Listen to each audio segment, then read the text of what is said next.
बंदी छोड़ सतगुरु रामपाल जी परमेश्वर जी की जय हो। सत्साई भाई और बहनों, दया परमपिता परमेश्वर सतगुरु रामपाल जी भगवान की, जिनके शुभ आशीर्वाद से लगातार इसार जेल से आए हुए इस 80 पेज के लेटर जिसकी पुस्तक बनी हुई है जब जब भूल पड़े, इसके ऊपर हमारे 4 पार्ट कंप्लीट हो चुके हैं। 4 पार्ट देखने के लिए आप जी इस वीडियो के ऊपर जो टाइटल है उसमें लिंक दिए गए हैं, आप जी देख सकते हैं। और परमेश्वर ने बहुत बड़ी दया बख्शी, काफ़ी कुछ बातें भगत समाज को, जिन बातों से भगत समाज अभी तक अनजान था, सतलोक आश्रम मैनेजमेंट हरियाणा के विषय में, संजय दिल्ली वाले के विषय में परमेश्वर जी ने बहुत कुछ खुलकर लिख दिया है। और 80 पेज का ये टोटल लेटर है। इस पर लगभग 4 वीडियो और बनेंगे।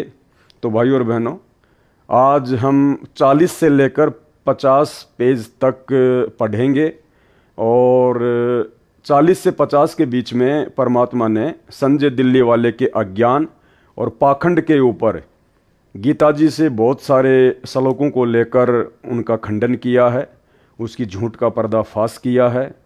तो जहाँ जहाँ आवश्यकता होगी दास आपको विश्लेषण करके समझाएगा, अन्यथा दास आपका कीमती समय बर्बाद नहीं करेगा। जैसे परमेश्वर जी ने लिखा हुआ है वैसे ही दास आपको पढ़ाकर सुनाएगा। और जहां आवश्यकता पड़ेगी, क्योंकि 2-3 पॉइंट ऐसे हैं इन 10 पेज के अंदर जो कि बहुत ही ज़्यादा इम्पोर्टेंट हैं, तो आप सभी भाई बहन बड़े ध्यान से इस वीडियो को देखिएगा। परमात्मा दया करेंगे, बहुत सारी चीज़ें हमारे समझ में आएंगी। तो 40 पेज हमारे कंप्लीट हो चुके थे। आज हम चलेंगे पेज नंबर 41 पर। संत गरीबदास जी ने कहा है कि गरीब मुल्ला माया मग में बैठी हंसा चुन चुन खाई, ज्योति स्वरूपी कहे निरंजन में ही करता भाई। एक न करता दो न करता नो ठहराए भाई, 10वां भी दूंदर में मिलेगा सत्य कबीर दुहाई। तो परमेश्वर कबीर जी ने अर्थात सतगुरु रामपाल जी परमेश्वर जी ने काल से क्या कहा, मैं तेरी असलियत बताऊंगा, कबीर नाम से यथार्थ भक्ति मार्ग पंथ चलाऊंगा, सत्य पुरुष का ज्ञान प्रचार करूंगा। कबीर परमेश्वर जी उस समय अपने पुत्र सहजदास के वेश में थे। कबीर जी कभी अपने पुत्र जोगजित यानी योग संतान के रूप में भी काल ज्योति निरंजन के लोक में आते हैं, इसलिए अपने को छुपाकर लीला किया करते हैं। सब जीव उस सत्य पुरुष की आत्मा है। यहाँ तूने उन सब को कुत्ते गधे सुअर आदि बनाकर मां कष्ट दे रखा है। इनको सुख सागर शतलोक का ज्ञान बताऊंगा, निज नाम देकर तेरे जाल से मुक्त कराऊंगा। तब काल ने मेरे से कहा था कि यदि तू एक कबीर पंथ चलाएगा, मैं अपने दूत भेजकर 12 नकली कबीर पंथ चलाऊंगा। इनके अतिरिक्त और अनेक नकली पंथ अपने दूत भेजकर चलाऊंगा। सब जीवों को भरमाऊंगा। वे वाणी तो आप वाली कहा करेंगे, परंतु अर्थ गलत करके मेरे जाल में जीवों को रखेंगे। हे धर्मदास, मेरे पृथ्वी पर आने के पश्चात ज्योति निरंजन काल ने अपने प्रमुख दूतों को बुलाया तथा कहा कि मेरा दुश्मन कबीर मृत्यु लोक अर्थात पृथ्वी लोक पर गया है। वह कबीर नाम से पंथ चलाएगा। तुम पृथ्वी पर जन्म लो, उसका विरोध उसी के पंथ में घुसकर करो। हे परमेश्वर कबीर जी के बच्चों, भगत तथा भगतमती यानी सतगुरु रामपाल जी भगवान कह रहे हैं आप और हमारे से, वर्तमान में काल का भेजा प्रमुख दूत संजय दिल्ली है। क्या कह रहे हैं परमात्मा कि वर्तमान में उस काल की तरफ से भेजा हुआ प्रमुख दूत कौन है? संजय दिल्ली वाला, ना कि पवन दास। पवन दास का कोई जिक्र नहीं है। अब यहां परमात्मा ने हल्का सा दास का नाम लिया है। इसका सहयोगी पवन जयपुर है। यहां परमेश्वर ने दास को कोई काल का दूत वगैरह नहीं कहा है। इसका सहयोगी पवन जयपुर है। और यह सहयोग के रूप में परमात्मा ने मुझ पवन दास का नाम सिर्फ और सिर्फ इसलिए लिया है क्योंकि सतलोक आश्रम मैनेजमेंट हरियाणा ने जब उन्होंने देखा कि ये पवन दास हमारे अज्ञान और पाखंड की पोल पट्टी पूरी संगत के सामने खोल रहा है, तो इन्होंने मुझ पवन दास की झूठी शिकायतें परमात्मा के पास लगाई। और जैसा कि इस पेज में पहले दास ने आपको दिखाया कि जैसा गुरुदेव भगवान को एक आम व्यक्ति मानकर, अपने जैसा मानुष मानकर उनके परिवार वालों ने जैसा मुझ पवन दास के विषय में उनको बताया, परमात्मा उसी आधार से जवाब दे रहे हैं, इस पुस्तक को लिख रहे हैं। तो सतलोक आश्रम मैनेजमेंट हरियाणा के कहने पर दास का संजय के सहयोगी के रूप में परमात्मा ने नाम ऐड किया है। अन्यथा मुझ पवन दास का सन 2017 से संजय दास से कोई लिंक नहीं है। आज लगभग 6 से 7 वर्ष हो चुके हैं, दास ने उसका चेहरा भी नहीं देखा है। तथा मेरी संगत के वे भगत व भगतमती भी काल प्रेरित हैं, जो इस झूठे कपटी तत्व ज्ञानहीन प्राणी दूत संजय के साथ लगे हैं, ना कि पवन दास के साथ लगे हैं। जो इतना समझाने के पश्चात भी नाम शुद्ध नहीं करवाएंगे, माफी नहीं मांगेंगे, वे भी काल के दूत ही हैं। जो वापस आकर माफी मांगकर नाम शुद्ध करवा लेंगे, वे परमेश्वर कबीर जी के हंस व हंसनी हैं, यानी भगत आत्माएं हैं। यदि उन भगतों व भगतमतियों को काल के दूत वाली झूठी बातों पर विश्वास है कि दान का पैसा सही उपयोग नहीं हो रहा है, सही उपयोग नहीं हो रहा है, तो वे अपना नाम शुद्ध करवाकर भक्ति करें। अब यहां पर गुरुदेव भगवान ने संजय दिल्ली वाले को आधार बनाकर, क्योंकि ये 80 पेज का लेटर खाली संजय दिल्ली वाले के ऊपर ही नहीं भेजा है परमात्मा ने, संजय दिल्ली वाले के कुकर्मों को और अज्ञान को आधार बनाकर परमात्मा ने अपने ही कलयुगी परिवार अर्थात सतलोक आश्रम मैनेजमेंट हरियाणा की भी पोल पट्टी संगत के सामने खोलनी थी। तो परमेश्वर अब दान के विषय में क्या कहने जा रहे हैं। जो भगत समाज आश्रमों से जुड़ा हुआ है और जो अंधा होकर ज्योति पाठ और दान का पैसा उन कुपात्रों को, गुरुदेव के कलयुगी बेटा बेटी भाई बंधु रिश्तेदारों को, सतलोक आश्रम मैनेजमेंट हरियाणा वालों को दे रहा है और अपने कर्म फोड़ रहा है, उनके लिए परमात्मा यहां पर संजय दिल्ली वाले को आधार बनाकर क्या संकेत कर रहे हैं, संगत के लिए परमात्मा का क्या आदेश है। तो गुरुदेव क्या कह रहे हैं कि दान का पैसा सही उपयोग नहीं हो रहा है तो वे नाम शुद्ध करवा कर भक्ति करें, दान ना करें, क्योंकि ये सत्य है। दान रूप में चाहे 1 रुपया हो चाहे लाख रुपया हो, भक्ति का विधान यही कहता है कि दान केवल भगत ने अपने सुपात्र सतगुरुदेव भगवान के हाथों में ही देना होता है, क्योंकि 21 ब्रह्मांड में सतगुरु के अलावा कोई भी सुपात्र नहीं है। तो ये सर्व संगत के लिए परमात्मा का संकेत है, आदेश है। इस पुस्तक जब जब भूल पड़े के माध्यम से हिसार जेल से सतगुरु रामपाल जी भगवान का, दान ना करें, जो भी दान करना है उस पैसे को अलग रखते रहो। यानी आपके मन में अगर दान करने की इच्छा होती है तो आप जी परमात्मा को संकल्प कर लो, अपने घर पर जहां भी आपने परमात्मा का दरबार लगा रखा है, आप वहां पर परमात्मा को संकल्प कर लो कि हे परमपिता परमेश्वर, सारी सृष्टि के रचनहार सतगुरु रामपाल जी परमेश्वर, आपका दास या दासी आप जी को ज्योति का संकल्प करता है या पाठ प्रकाश का संकल्प करता है, या परमात्मा ये 50,000 रुपये या 5,000 रुपये दास आपको संकल्प करता है, परमेश्वर आप जी इसको स्वीकार करें। और जब आप हिसार जेल से किसी भी आश्रम में या कहीं भी बाहर आओगे, परमात्मा उस समय ये संकल्प किया हुआ दान आप सुपात्र सतगुरुदेव भगवान के कर कमलों में सौंप दूंगा। तो परमेश्वर का भक्ति विधान कहता है कि साधु भूखा भाव का, धन का भूखा नहीं, और जो कोई धन का भूखा वो साधु भी नहीं। और वर्तमान में परमात्मा को किसी के पैसे की आवश्यकता भी नहीं है, क्योंकि पिछले 9 साल से गुरुदेव भगवान शारीरिक रूप से हिसार जेल में हैं। उनको केवल 2 टाइम की रोटी और 2 जोड़ी कपड़े जो प्रशासन उपलब्ध करवाता है, उनके पास आपके दान की एक फूटी कोड़ी भी नहीं जा रही है। आपके दान का सरेआम दुरुपयोग राजनीति में, आरक्षणबाजी में, गुंडों की सीबीआई जांच करवाने में, धनाना गांव में बैडमिंटन का स्टेडियम बनाने में, गांव वालों के लिए बसें एम्बुलेंस चलाने में, रोडे बनाने में, धनाना आश्रम में फालतू में हॉस्पिटल बनाने में, यानी तरह तरह के कुकर्मों में गुरुदेव का काल एजेंट कलयुगी परिवार वर्तमान में आपके द्वारा दिए गए ज्योति पाठ या अन्य दान का दुरुपयोग ही कर रहा है। तो परमेश्वर जी ने, सतगुरु रामपाल जी भगवान ने संजय दिल्ली वाले को आधार बनाकर अपनी पूरी संगत को यह निर्देशित कर दिया है, आदेश दे दिया है, उनको एक रास्ता बता दिया है कि आप वर्तमान में सतलोक आश्रम मैनेजमेंट हरियाणा को दान ना करें। देखो भाइयों और बहनों, बहुत सारी शंकाएं आपके मन में हो सकती हैं। कि हम तो जो गुरुजी के हिसार जेल से ऑडियो आते हैं, वीडियो कॉल आती हैं, उनमें तो गुरुजी कहते हैं कि बच्चों खुल के दान करो, खुल के दान करो। देखो भाई और बहनों, परमात्मा एक तीर से अनेकों शिकार करते हैं। जो नादान संगत है, जो भोली संगत है, जो तत्व ज्ञान से फिलहाल अपरिचित संगत है, जो परमात्मा के मिशन से अपरिचित है, परमात्मा ने उनको एक जगह जोड़कर भी रखना है। अगर वे आत्माएं आश्रमों में नहीं आएंगी, नहीं जाएंगी, क्योंकि साध संगति की उनको जानकारी नहीं है।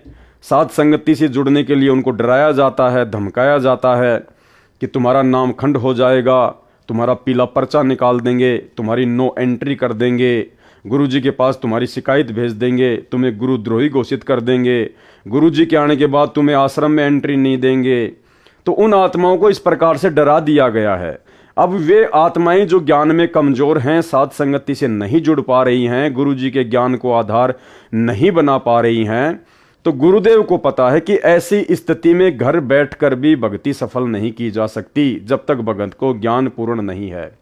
तो परमेश्वर ने उनको आश्रमों से जोड़ के भी रखना है ताकि वो आते रहें, जाते रहें, भक्ति मार्ग से जुड़े रहें, अन्यथा वो दूसरे पंथों में जाकर अपना सब कुछ बर्बाद कर देंगे।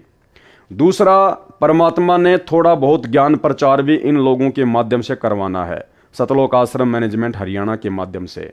अन्यथा भाइयों और बहनों, आपने कहानी सुनी होगी जो परमात्मा अक्सर अपने सत्संगों में बताते हैं कि एक शिष्य था, उसके गुरु ने उसको एक सिद्धि करवा दी और गुरु ने कहा कि बेटा मेरी गैर हाजिरी में इस सिद्धि का प्रयोग मत करना।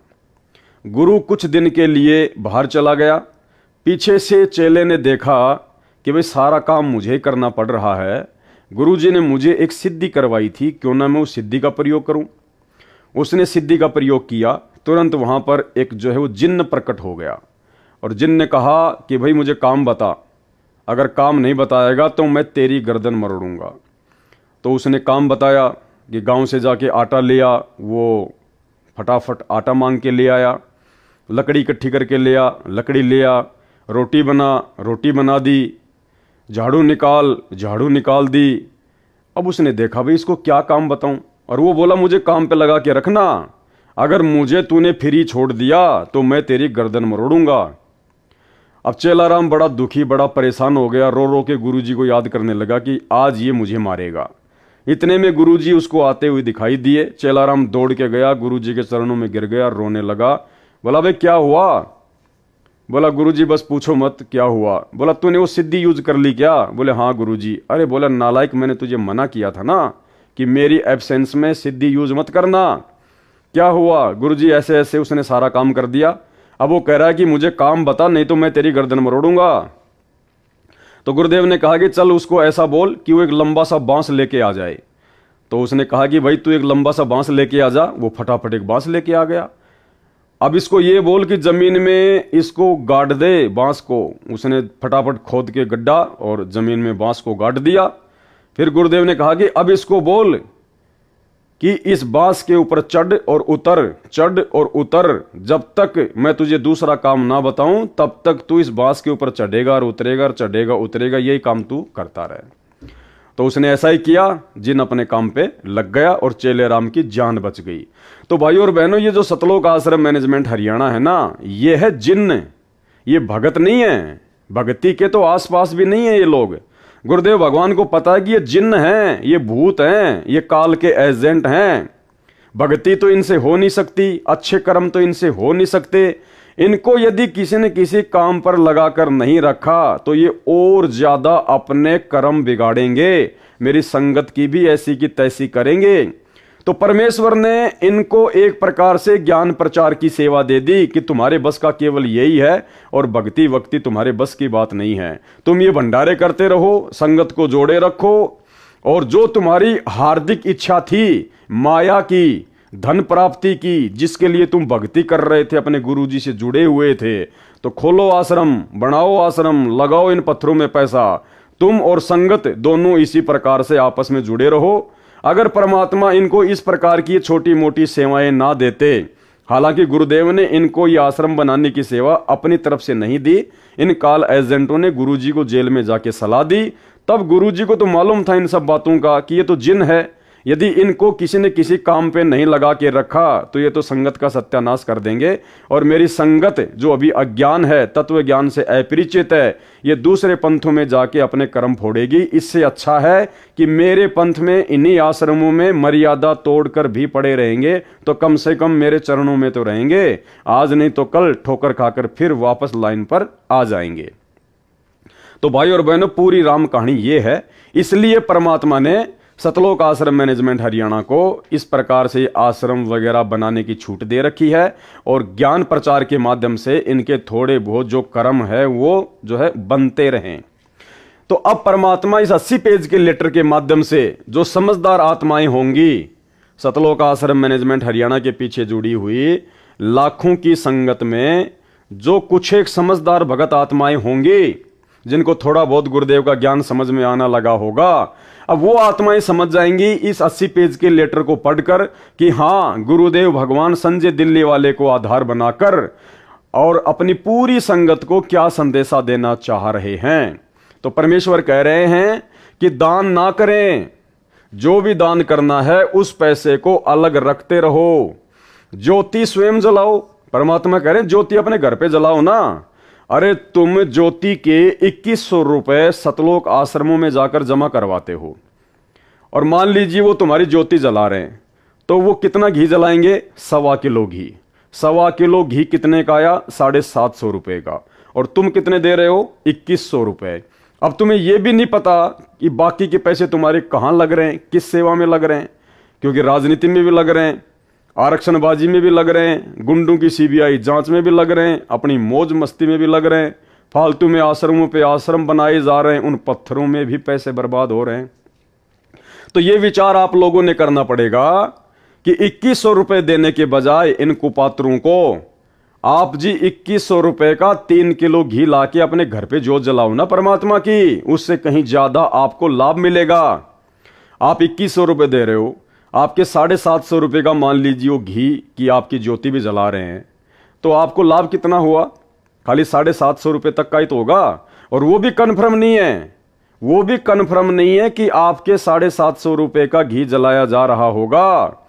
तो इससे तो अच्छा है ना आप अपने घर पर घी लाकर परमात्मा के आदेश अनुसार, क्योंकि गुरुदेव का आदेश है कि ज्योति जलाओ, चाहे अखंड जलाओ। गुरुदेव कह रहे हैं चाहे कितना ही घी डालो, चाहे दिन में 1 किलो घी जलाओ, अखंड जलाओ, चलने दो 24 घंटे।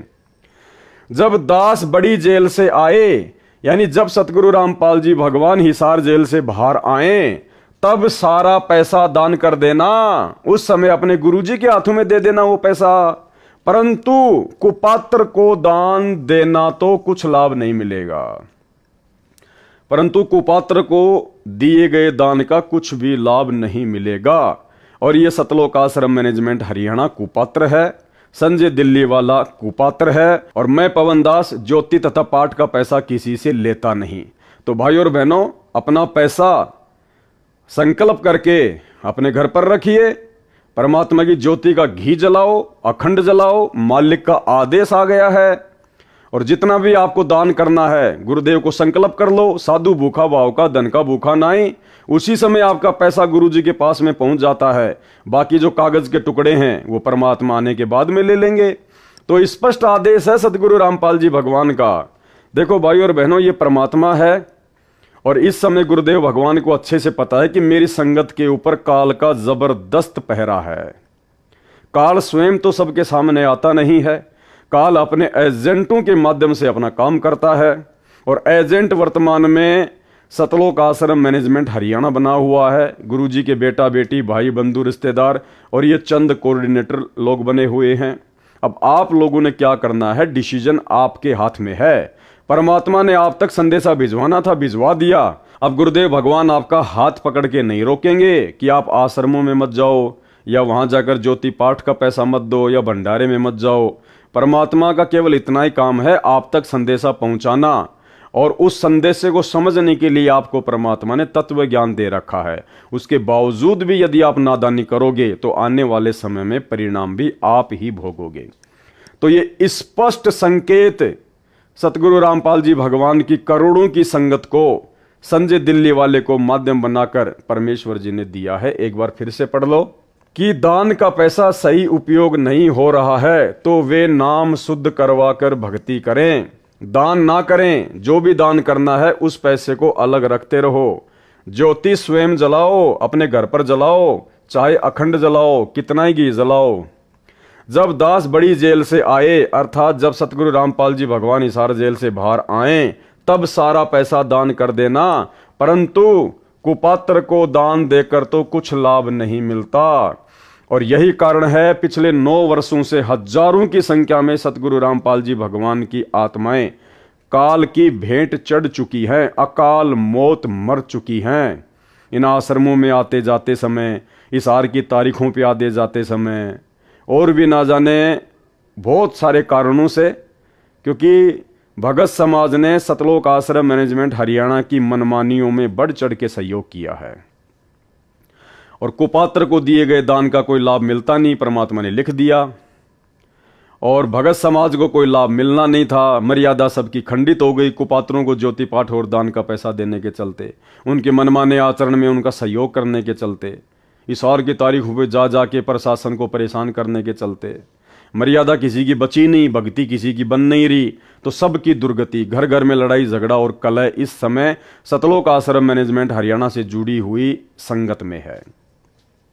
तो परमेश्वर क्या कह रहे हैं, इस पत्र में भी यही समझाया है। उनको विचार करना चाहिए, किसको, संगत को, कि उनके लाखों भाई बहन कमेटी वाले सेवादारों को वह नामदान केंद्रों पर मेरे आदेश से दान दे रहे हैं, मेरे परिवार वाले भी वहीं दान दे रहे हैं। अब बताओ सतगुरु रामपाल जी भगवान के परिवार ने कौन से दिन दान किया, बताइए।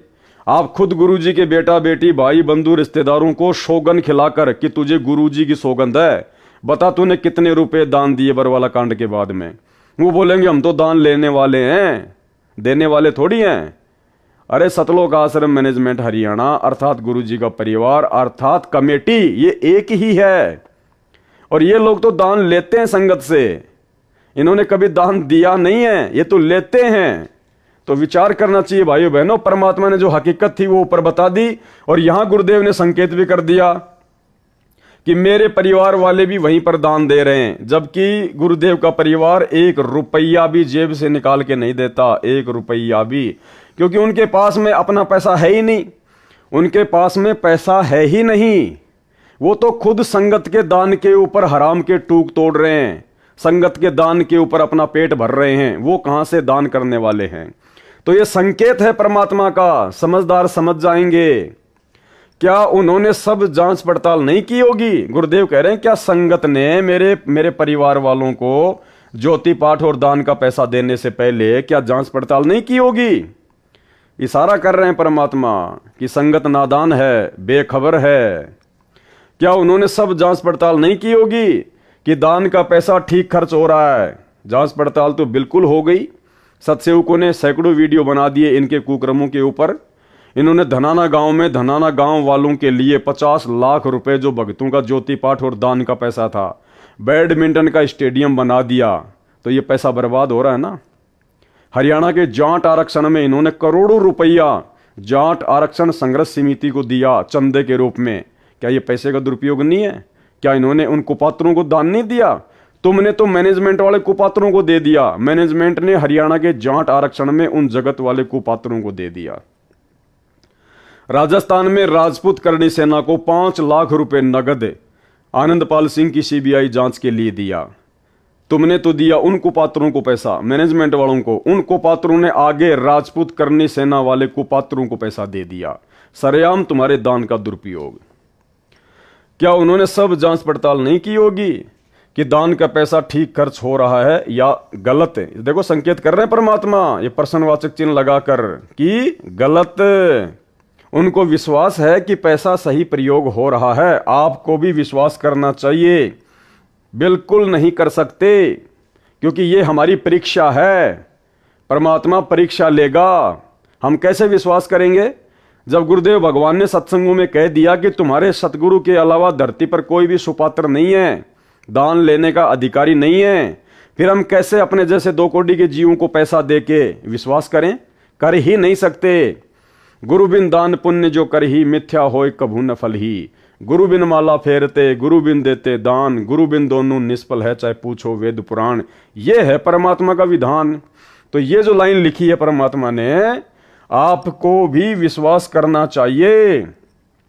अपने सत्संगों में परमात्मा ने यह कभी नहीं कहा कि आपको अपने जैसे 2 कोड़ी के भक्तों को दान देना चाहिए, या भगत दान लेने के लिए सुपात्र है, या आपको उन पर विश्वास करना चाहिए। ये परमात्मा ने कभी भी अपने सत्संगों में नहीं कहा।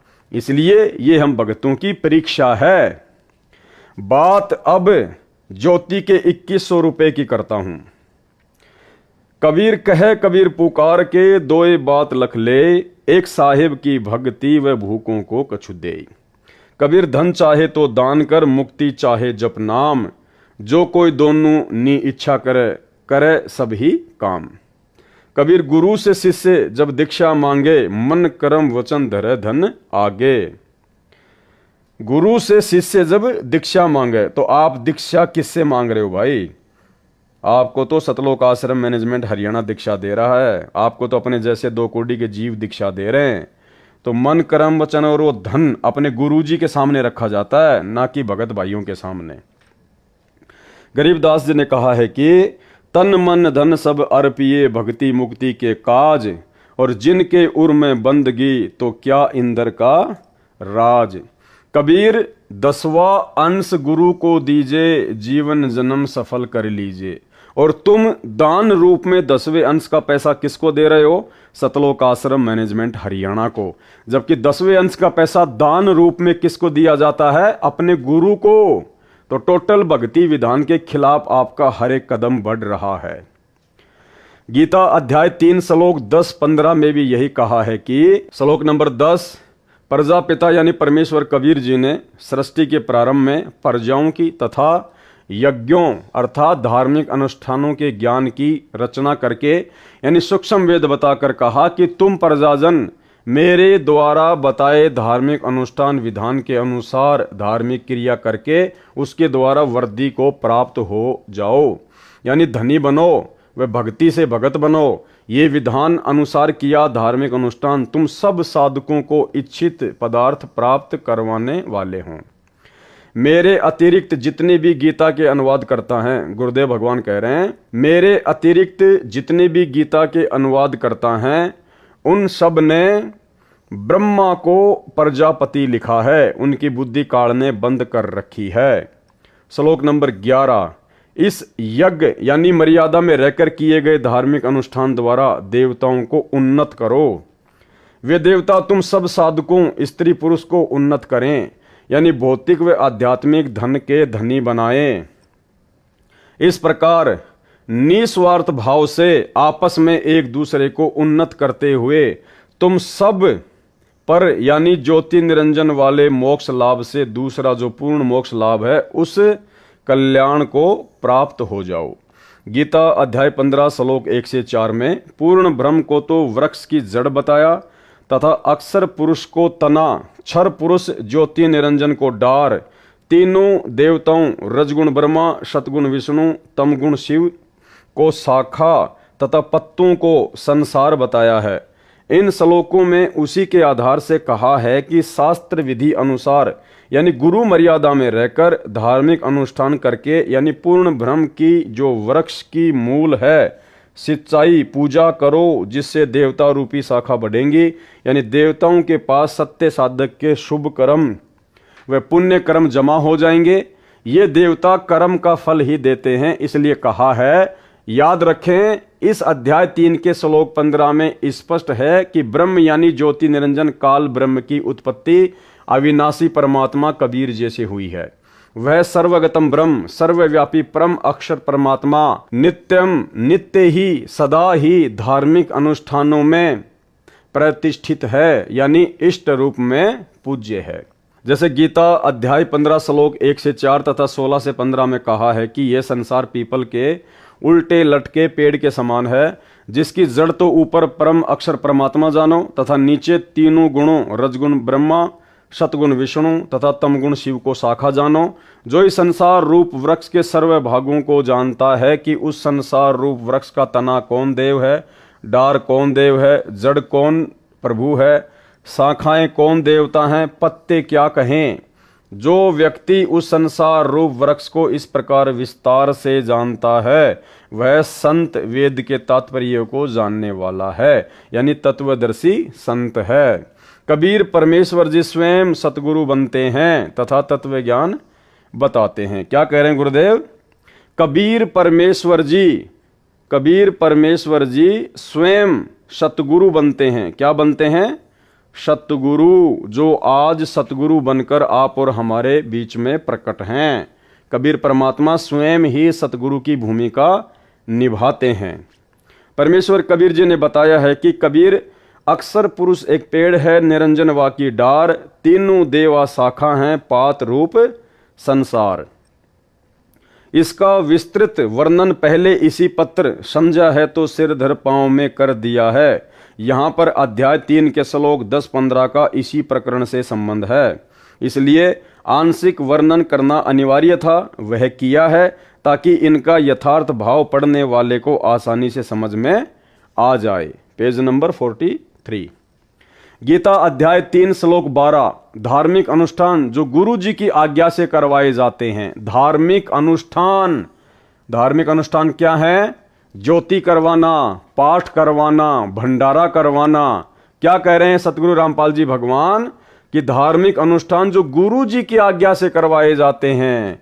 क्या आप संगत वाले इसार जेल में गुरुदेव से ज्योति या पाठ करवाने का आदेश लेके आए थे? अब लाखों की संख्या में जो भाई बहन आंखें बंद करके ज्योति पाठ करवा रहे हैं उन आश्रमों में, उनको पात्रों को, क्या परमेश्वर के भक्ति विधान अनुसार गीता अध्याय 3 श्लोक 12 के अनुसार कोई भी धार्मिक अनुष्ठान करवाने से पहले क्या आपने हिसार जेल में जाकर अपने गुरुदेव से आज्ञा प्राप्त की? नहीं की। आपने परमेश्वर की मर्यादाएं तोड़ी है। उन द्वारा बढ़ाए गए देवता तुम सब साधकों को कर्मों अनुसार इच्छित पदार्थ बिना मांगे निश्चय ही देते रहेंगे। उन देवताओं द्वारा किए हुए पदार्थों को जो उनको बिना दिए यानी 10वां अंश पूर्ण गुरु को दिए बिना स्वयं भोगता है, प्रयोग करता है, वह परमात्मा का चोर बताया है। विवेचन गीता अध्याय 15 श्लोक 1 से 4, 16 से 17 का सार यह है कि यह संसार एक वृक्ष के तुल्य जानो, जिसकी जड़ को परम अक्षर ब्रह्म यानी पूर्ण ब्रह्म जानो, तने को अक्षर पुरुष यानी पर ब्रह्म जानो, एक मोटी डार को ज्योति निरंजन काल ब्रह्म यानी क्षर पुरुष जानो, और मानो कि उस डार को 3 शाखाएं हैं, उनको रजगुण ब्रह्मा, सतगुण विष्णु तथा तमगुण शिव जानो। इन तीनों शाखाओं को जितने पत्ते लगे हैं उनको संसार के जीव जंतु मानव जानो। पौधे से पेड़ बनता है, जैसे बीज बोया पौधा बना, उस पौधे की मूल को जल डाला यानी सिंचाई की तो पौधे के सब अंग जैसे तना, डार, शाखा व पत्ते विकसित हुए, पौधा पेड़ बना। फिर शाखाओं को फल लगे, बिना मांगे ही फल अपने पेड़ से मिलने लगे, पक पक कर गिरने लगे। यह एक उदाहरण है। गीता में लिखे प्रसंग को दास ने ठीक से समझा और समझाया है, जो वर्तमान तक किसी ऋषि, महर्षि व देवताओं को समझ नहीं आया था। यह संजय दिल्ली अज्ञानी कूतर्क देता है। कौन देता है? संजय दिल्ली वाला, ना कि पवन दास। यह संजय दिल्ली वाला अज्ञानी कूतर्क देता है कि रामपाल को ज्ञान नहीं है, वह पेड़ की जड़ को पूर्ण ब्रह्म बताता है।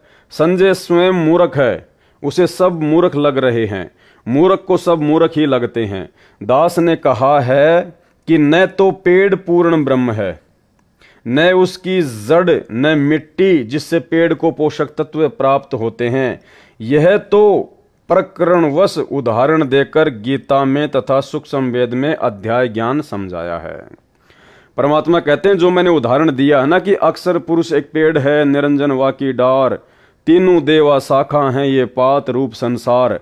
तो संजय दिल्ली वाले ने कहा कि संत रामपाल जी तो कहते हैं कि पेड़ की जो जड़ है, जो जमीन में है, जो गुप्त है, दिखाई नहीं देती, वो कबीर भगवान है, जिससे पूरा पेड़ फलता फूलता है। और संजय ने कहा कि परमात्मा को तो किसी के सहारे की जरूरत नहीं है, लेकिन जड़ को तो मिट्टी और खाद की जरूरत पड़ती है। तो परमेश्वर ने कहा कि ये तो आप मंदबुद्धि जीवों को समझाने के लिए मैंने केवल एक उदाहरण दिया है, बाकी ना तो जड़ परमात्मा है, ना वो मूल परमात्मा है, ना वो शाखा परमात्मा है। ठीक इसी प्रकार भाई और बहनों, जब परमपिता परमेश्वर सतगुरु रामपाल जी भगवान ने सतगुरु की भूमिका निभाते हुए सन 1994 में अपने भक्ति मार्ग को शुरू किया, उस समय यदि ये स्वयं कहते कि मैं कबीर हूं तो कोई भी इनकी भक्ति को स्वीकार नहीं करता।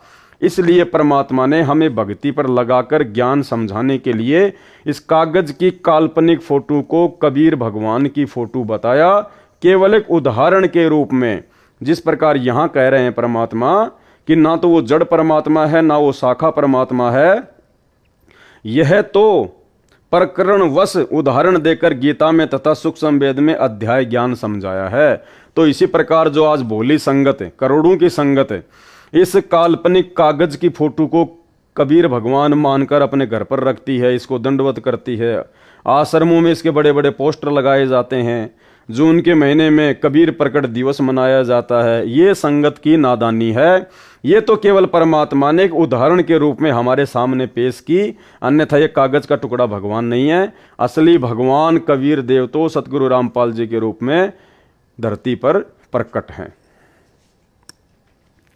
रामपाल दास ने सुलझाया, सरल किया है। गीता अध्याय 3 श्लोक 13, जो भक्तजन व भक्तमतियां पूर्ण गुरु अर्थात सतगुरु द्वारा किए धार्मिक अनुष्ठान में पूर्ण ब्रह्म परम अक्षर ब्रह्म को इष्ट मानकर प्रतिष्ठित करके भोग लगाया जाता है, फिर शेष बचे प्रसाद को खाते हैं, वे सब पापों से मुक्त हो जाते हैं। जैसे पहला पाप दान ना करना, ये पहला पाप। लेकिन दान किसको करें? सतगुरु को दान करना। जो सतगुरु को दान नहीं करता, सतगुरु के हाथों में जो दान नहीं करता, वो सबसे पहला पाप है। और इससे बढ़ के पाप जो अपने जैसे गुरु भाइयों को ज्योति पाठ और दान का पैसा देता है गुरु जी की गैर हाजिरी में, उन कुपात्रों को ज्योति पाठ और दान का पैसा देना सबसे बड़ा पाप है। तो मालिक ने बताया कि सबसे पहला पाप है दान ना करना। दूसरा पाप गुरु के अतिरिक्त अन्य को दान करना, जो कुपात्र को दिया दान भी पाप है। स्पष्ट कर दिया गुरुदेव ने कि सबसे बड़ा पाप है भक्ति मार्ग में दान ना करना। और दान किसको करना चाहिए ये हमें गुरुजी ने बता दिया कि गुरु बिन माला फेरते, गुरु बिन देते दान, गुरु बिन दोनों निष्फल है, चाहे पूछो वेद पुराण। उसके बाद गुरुदेव दूसरा पाप बता रहे हैं। दूसरा पाप गुरु के अलावा अन्य को दान करना, जो कुपात्र को दिया दान भी पाप है। तो गुरु के अलावा गुरु का परिवार, गुरु का बेटा बेटी, भाई बंधु, कोऑर्डिनेटर, ये सब लोग अन्य में आते हैं। गुरु के अतिरिक्त अन्य को दान करना, ये दूसरा सबसे बड़ा पाप है। उसका कोई लाभ नहीं मिलता। बिश्नोई धर्म के प्रवर्तक बाबा जम्बेश्वर जी ने कहा है कि कुपात्र को दान देना ऐसा व्यर्थ जाता है जैसे रेही की जमीन में बीज डालना। रेही की जमीन यानी बंजर जमीन में बीज डालना। तो आप लोग जो वर्तमान में गुरुजी की गैर हाजिरी में तत्व ज्ञान को आधार ना बनाकर इस परीक्षा के समय में जो अपने जैसे जीवों को सतलोक आश्रम मैनेजमेंट हरियाणा को ज्योति पाठ और दान का पैसा दे रहे हैं, परमात्मा कहते हैं आप तो बंजर जमीन में बीज डाल रहे हो, रेही की जमीन में बीज डाल रहे हो। सुपात्र को दिया दान ऐसे लाभ देता है जैसे उपजाऊ डहर। सुपात्र केवल हमारे गुरुदेव भगवान हैं। तीसरा पाप निर्धारित दान न करना। निर्धारित दान यानी 10वां अंश। जैसे ये दास रामपाल दास ज्योति हवन यज्ञ के लिए 1.25 किलोग्राम गाय या भैंस का घी दान करने को कहता है। क्या कह रहे हैं परमात्मा? परमात्मा ने ये नहीं कहा कि तुम 2100 रुपए दान करो, क्योंकि पैसे का तो दुरुपयोग होगा ही होगा। क्या कह रहे हैं परमात्मा? 1 किलो घी दान कर दो। अगर तुम्हें ज्योति करवानी है उन आश्रमों में तो 2100 रुपए ना दो, 1 किलो घी दे दो। तो घी को तो कम से कम दुरुपयोग तो नहीं करेंगे, हवन यज्ञ में लगाएंगे। स्पष्ट कह रहे हैं गुरुजी। जैसे ये दास रामपाल दास ज्योति हवन यज्ञ के लिए 1.25 किलोग्राम गाय या भैंस का घी दान करने को कहता है, 2100 रुपए के लिए नहीं कहा गुरुजी ने। ये 2100 रुपए तो सतलोक आश्रम मैनेजमेंट हरियाणा गुरुजी के नाम की आड़ में संगत से लूट रहा है, ठग रहा है। गुरुजी ने स्पष्ट लिख दिया इस पत्र में कि आपको अगर ज्योति भी करवानी है तो केवल 1 किलो गाय या भैंस का घी दे दो, वहां पर पैसे मत दो। फिर यह भी विधान कहा है कि 10वां अंश सच्चे व पूर्ण गुरु को दान करना चाहिए। 10वें अंश का पैसा किसको दान करना चाहिए? 10वां अंश सच्चे व पूर्ण गुरु को दान करना चाहिए। तो भाई इन आश्रमों में आप जी किसको दान कर रहे हैं? क्या वो गुरु जी का बेटा बेटी भाई बंधु रिश्तेदार, वो कोऑर्डिनेटर जो इन आश्रमों को चला रहे हैं, संभाल रहे हैं, क्या ये लोग सच्चे गुरु हैं क्या तुम्हारे? ये पूर्ण गुरु हैं क्या? तो किसको दान कर रहे हो भाई तुम? स्पष्ट कह रहे हैं गुरुदेव भगवान, 10वां अंश सच्चे व पूर्ण गुरु को दान करना चाहिए। यानी वर्तमान में लाखों की संगत जो इन आश्रमों में आंख बंद करके दान कर रही है, सबका दान व्यर्थ जा रहा है और इसका परिणाम आने वाले चंद समय में आप सभी को देखने को मिलेगा। वह न किया तो भी पूर्ण लाभ नहीं मिलता। चौथा पाप, सत्य साधना न करके नकली गुरु से दीक्षा लेकर भक्ति व दान करना चौथा पाप है। पूर्ण ब्रह्म की पूजा न करके देवी देवताओं को इष्ट रूप में पूजना 5वां पाप है। भूत विद्या वालों के पास जाना यह छठा पाप है। तीर्थों पर पूजा के लिए जाना आदि आदि अनेकों पाप हैं। उपरोक्त सब पापों से मुक्ति भक्तों भक्तमतियों को दिलाने के लिए ज्योति यज्ञ के लिए दास रामपाल दास 2100 रुपए दान करने को कहता है। जबकि ऊपर परमात्मा ने स्पष्ट कर दिया कि मैंने कभी नहीं कहा कि आप इन आश्रमों में 2100 रुपया ज्योति का दान करो, क्योंकि यहां तो गुरुजी ने स्पष्ट कर दिया है कि जैसे ये दास रामपाल दास ज्योति हवन यज्ञ के लिए 1.25 किलोग्राम गाय या भैंस का घी दान करने को कहता है।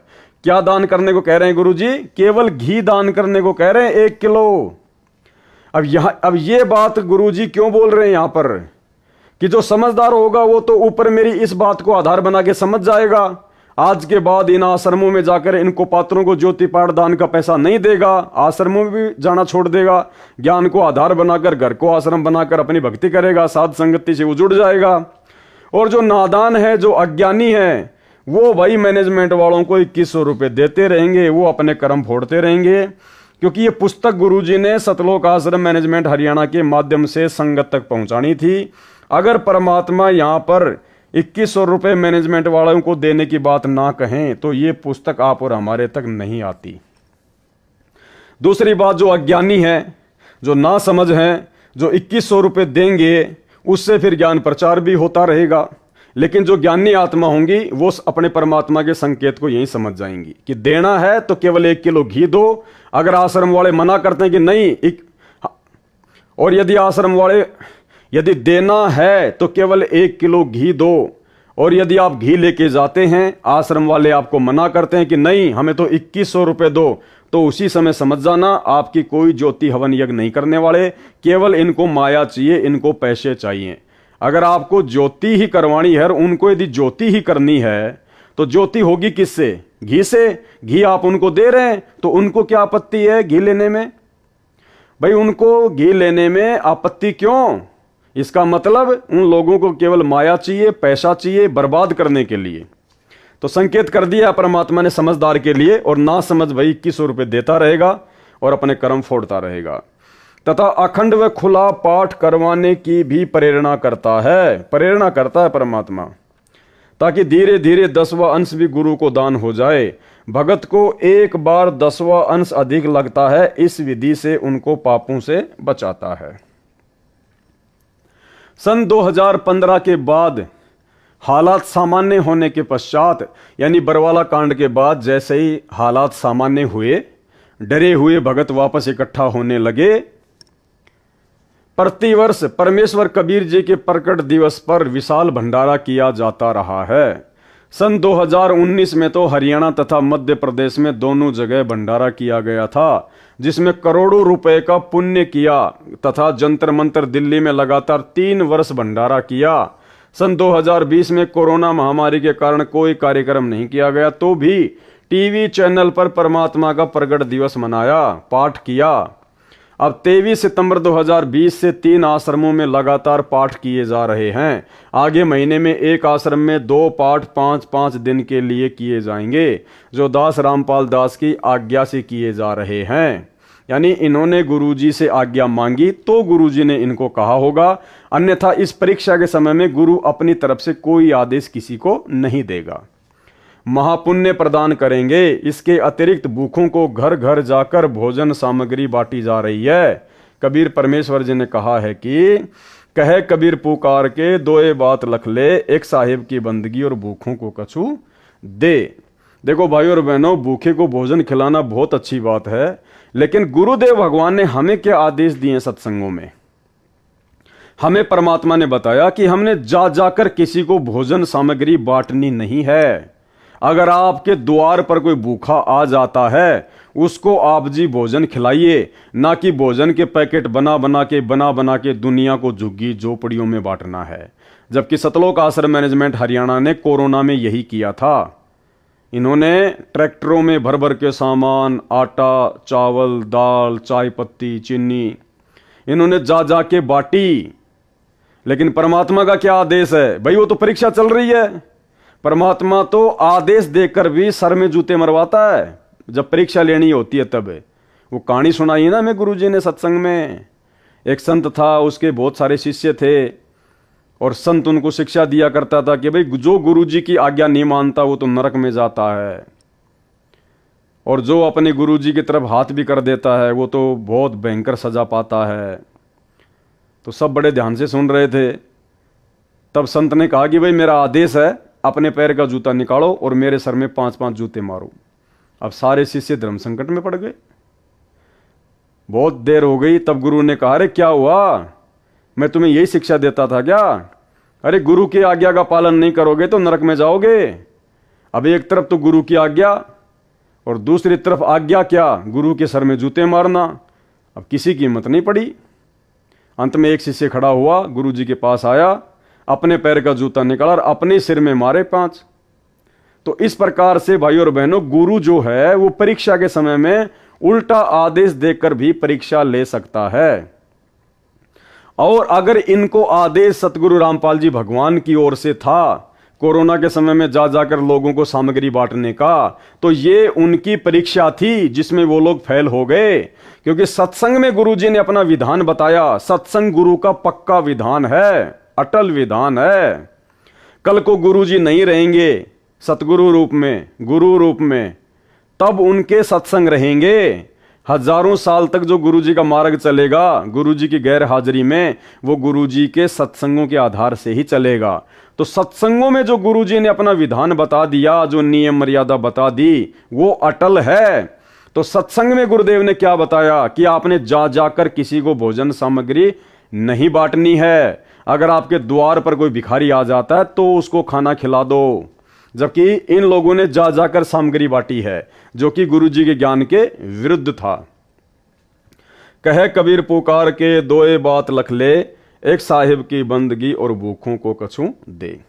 अर्थात कबीर परमेश्वर जी का आदेश है कि भगत पूर्ण गुरु की शरण में जाए और उसको 10वां अंश दान करे। वह भक्ति कराता है तथा भूखों को भोजन व्यवस्था भी करवाता है। अब देखो ये क्या आ गया, क्या आदेश आ गया। ऊपर तो परमात्मा ने मैनेजमेंट वालों की बातों को लिख दिया कि इन्होंने जा जाकर लोगों को भोजन बांटा जब कोरोना आया तब, और यहां गुरु जी क्या कह रहे हैं? अर्थात कबीर परमेश्वर जी का आदेश है, ये आदेश बता रहे हैं, परमात्मा का विधान बता रहे हैं ये। अर्थात कबीर परमेश्वर जी का आदेश है कि भगत पूर्ण गुरु की शरण में जाए और उसको 10वां अंश दान करे। वह भक्ति करवाता है तथा भूखों को भोजन की व्यवस्था भी करवाता है। कौन करवाता है? गुरु करवाएगा। गुरु भूखों के लिए भोजन की व्यवस्था करवाएगा, ना कि चेले जा जाके भूखों को भोजन बांटेंगे। तो यहां भी सतलोक आश्रम मैनेजमेंट हरियाणा कोरोना काल में फेल हो चुका है। भूखे परिवारों को भोजन देते हैं। जैसे वर्तमान में पूरे विश्व में कोरोना महामारी का प्रकोप है, जिसके कारण पूरे भारत में लॉकडाउन हुआ जिस कारण से कोई व्यक्ति धन उपार्जन का कार्य नहीं कर पा रहा। मजदूर व उनके बच्चे भूख से व्याकुल हुए। उनके लिए मेरी आज्ञा से मेरे प्रिय विश्वसनीय सब भगत व भगतमती, शिष्य व शिष्या दान कर रहे हैं। भाई गुरु जी का कोई विशेष कोई प्रिय नहीं होता है, गुरु तो समदृष्टि होता है, गुरु की नज़र में सब एक समान होते हैं। इसलिए यहाँ पर यह लिखना कि मेरे प्रिय और विश्वसनीय भगत व भगतमती, ये थोड़ा ज्ञान आधार से भाई विचार करना। मेरी आज्ञा से मेरे द्वारा गठित कमेटी के सदस्य उस दान हुए रुपए से आटा, चावल, दाल, नमक, तेल, छोंक के लिए व अन्य प्रयोग के लिए हल्दी, मसाला, चीनी, चाय पत्ती, साबुन आदि आदि प्रतिदिन प्रयोग में आने वाली आवश्यक खाद्य सामग्री घर घर जाकर मुफ्त बांट रहे हैं। उनको दुखी परिवार बताता है, कल से कुछ नहीं खाया, बच्चे बिलख रहे हैं। ऐसी आपदा के समय किया गया राहत कार्य सेवादारों को सेवा का लाभ देता है, दानियों को दान का लाभ देता है। यह धार्मिक यज्ञ मेरे सुशिष्य, सुशिष्याएं, सुपुत्र, सुपुत्री कर रहे हैं। किसी को दवाई नहीं मिल रही है, उसे दवा देते हैं। उन दुखियों की आत्मा दानी व सेवादारों को दुआ देती है। भाई हमें दुआ नहीं चाहिए भाई और बहनों, ये 80 पेज का लेटर है, यहाँ पर संकेत हैं। परमात्मा ने हमें बताया कि भक्तों को किसी की दुआ नहीं चाहिए, भक्तों को केवल अपने भगवान की भक्ति करनी है। और यहाँ क्या कह रहे हैं परमात्मा, उन दुखियों की आत्मा दानी व सेवादारों को दुआ देती है। परमात्मा ऊपर बैठा सबके ऊपर नजर रखे हुए है, अर्थात गुरुदेव संकेत कर रहे हैं कि मैं सब कुछ देख रहा हूं इस आर जेल में बैठ के, इस लेटर में तुम्हारे को संकेत कर रहा हूं। बाकी मैं सब देख रहा था वहां पे, कौन क्या कर रहा था, कौन क्या नहीं कर रहा था। परमात्मा ऊपर बैठा सबके ऊपर नजर रखे हुए हैं कि कौन इस परीक्षा के समय में ज्ञान को आधार बनाकर चल रहे हैं और कौन अपनी मनमानियां कर रहा था। आगे देखिए, संजय साकट दिल्ली तो नीम हकीम खतरा ये जान है, इसको अध्यात्म का कै ख भी ज्ञान नहीं है, बस गुरु बनने की हवस उसे लगी है। किसको लगी है? संजय दिल्ली वाले को, ना कि पवन दास को। यह दास रामपाल दास इसलिए ज्योति यज्ञ के लिए 2100 रुपये दान करने को कहता है। उन रुपयों का 1.25 किलो स्वदेशी घी गाय भैंस का, जो 750 रुपये का मानो, शेष बचे 1350 रुपये। उन रुपयों से धर्म यज्ञ व आश्रम में सत्संग के समय नाम दीक्षा के लिए, जो बाहर से आने वाले भक्तों व भक्तमतियों के लिए आवश्यक वस्तुएं जैसे पंखे, बिछाने के लिए दरी व मैट, आटा, चावल, चीनी, लकड़ी, तेल, गैस आदि आदि में हिस्सा लगाया जाता है। तो भाई फिर अगर आश्रम की सारी व्यवस्था अगर वो ज्योति के बचे हुए पैसों से ही होती है, तो फिर पाठ प्रकाश का 21,000 रुपया फिर वो कहाँ जाता है? लाखों लोग पाठ प्रकाश कराते हैं, 21 हज़ार रुपया देते हैं, फिर वो कौन सी व्यवस्था में लगाया जाता है? जब सारी की सारी व्यवस्था ज्योति के बचे हुए 1350 रुपये से हो रही है, फिर 21 हज़ार रुपये पाठ के किस व्यवस्था में लगाए जा रहे हैं? खुला पाठ 1 लाख रुपए का होता है, वो पैसा किस व्यवस्था में लगाया जा रहा है? खुला दान भी बहुत सारे भगत करते हैं, वो पैसा किस व्यवस्था में लगाया जा रहा है? तो बताइए। तो यहां परमात्मा संकेत कर रहे हैं कि तुम्हारे पैसे का दुरुपयोग हो रहा है। कई करोड़ रुपए की राहत सामग्री सेवादारों ने वितरित कर दी है, दिन रात एक कर रखा है। कई परिवार ऐसे मिले जो बता रहे थे कि कई दिनों से कभी एक समय भोजन खाया, कभी भूखे रहे, ऐसा चल रहा था। यदि आज भोजन नहीं मिलता तो परिवार के सब सदस्य आत्महत्या कर लेते। ऐसे ऐसे महापुण्य के कार्य आप भक्तों व भक्तमतियों के दान से, दास की आज्ञा से आपके भाई बहन सेवादार कर रहे हैं। एक संजय दिल्ली है जो दिन रात ऐसी धर्मात्माओं में दोष निकालता रहता है, भक्तों व दास रामपाल दास की निंदा करता रहता है, अपने कर्म खराब कर रहा है, केवल आश्रम में बनाता है व खाता है, वह भी मनमाना आचरण करके बिना मेरी आज्ञा के करता है और उसे धर्म कहता है। अन्य आपदा जो मुझ रामपाल दास व 1000 अनुयायियों पर नवंबर 2014 में आई, यानी बरवाला कांड, झूठे मुकदमे दर्ज हुए, जेलों में डाले गए, उन सब की न्यायालय में पैरवी के लिए धन की आवश्यकता पड़ी। सारा रुपया आश्रम में रह गया, हमें पकड़कर जेल में डाल दिया।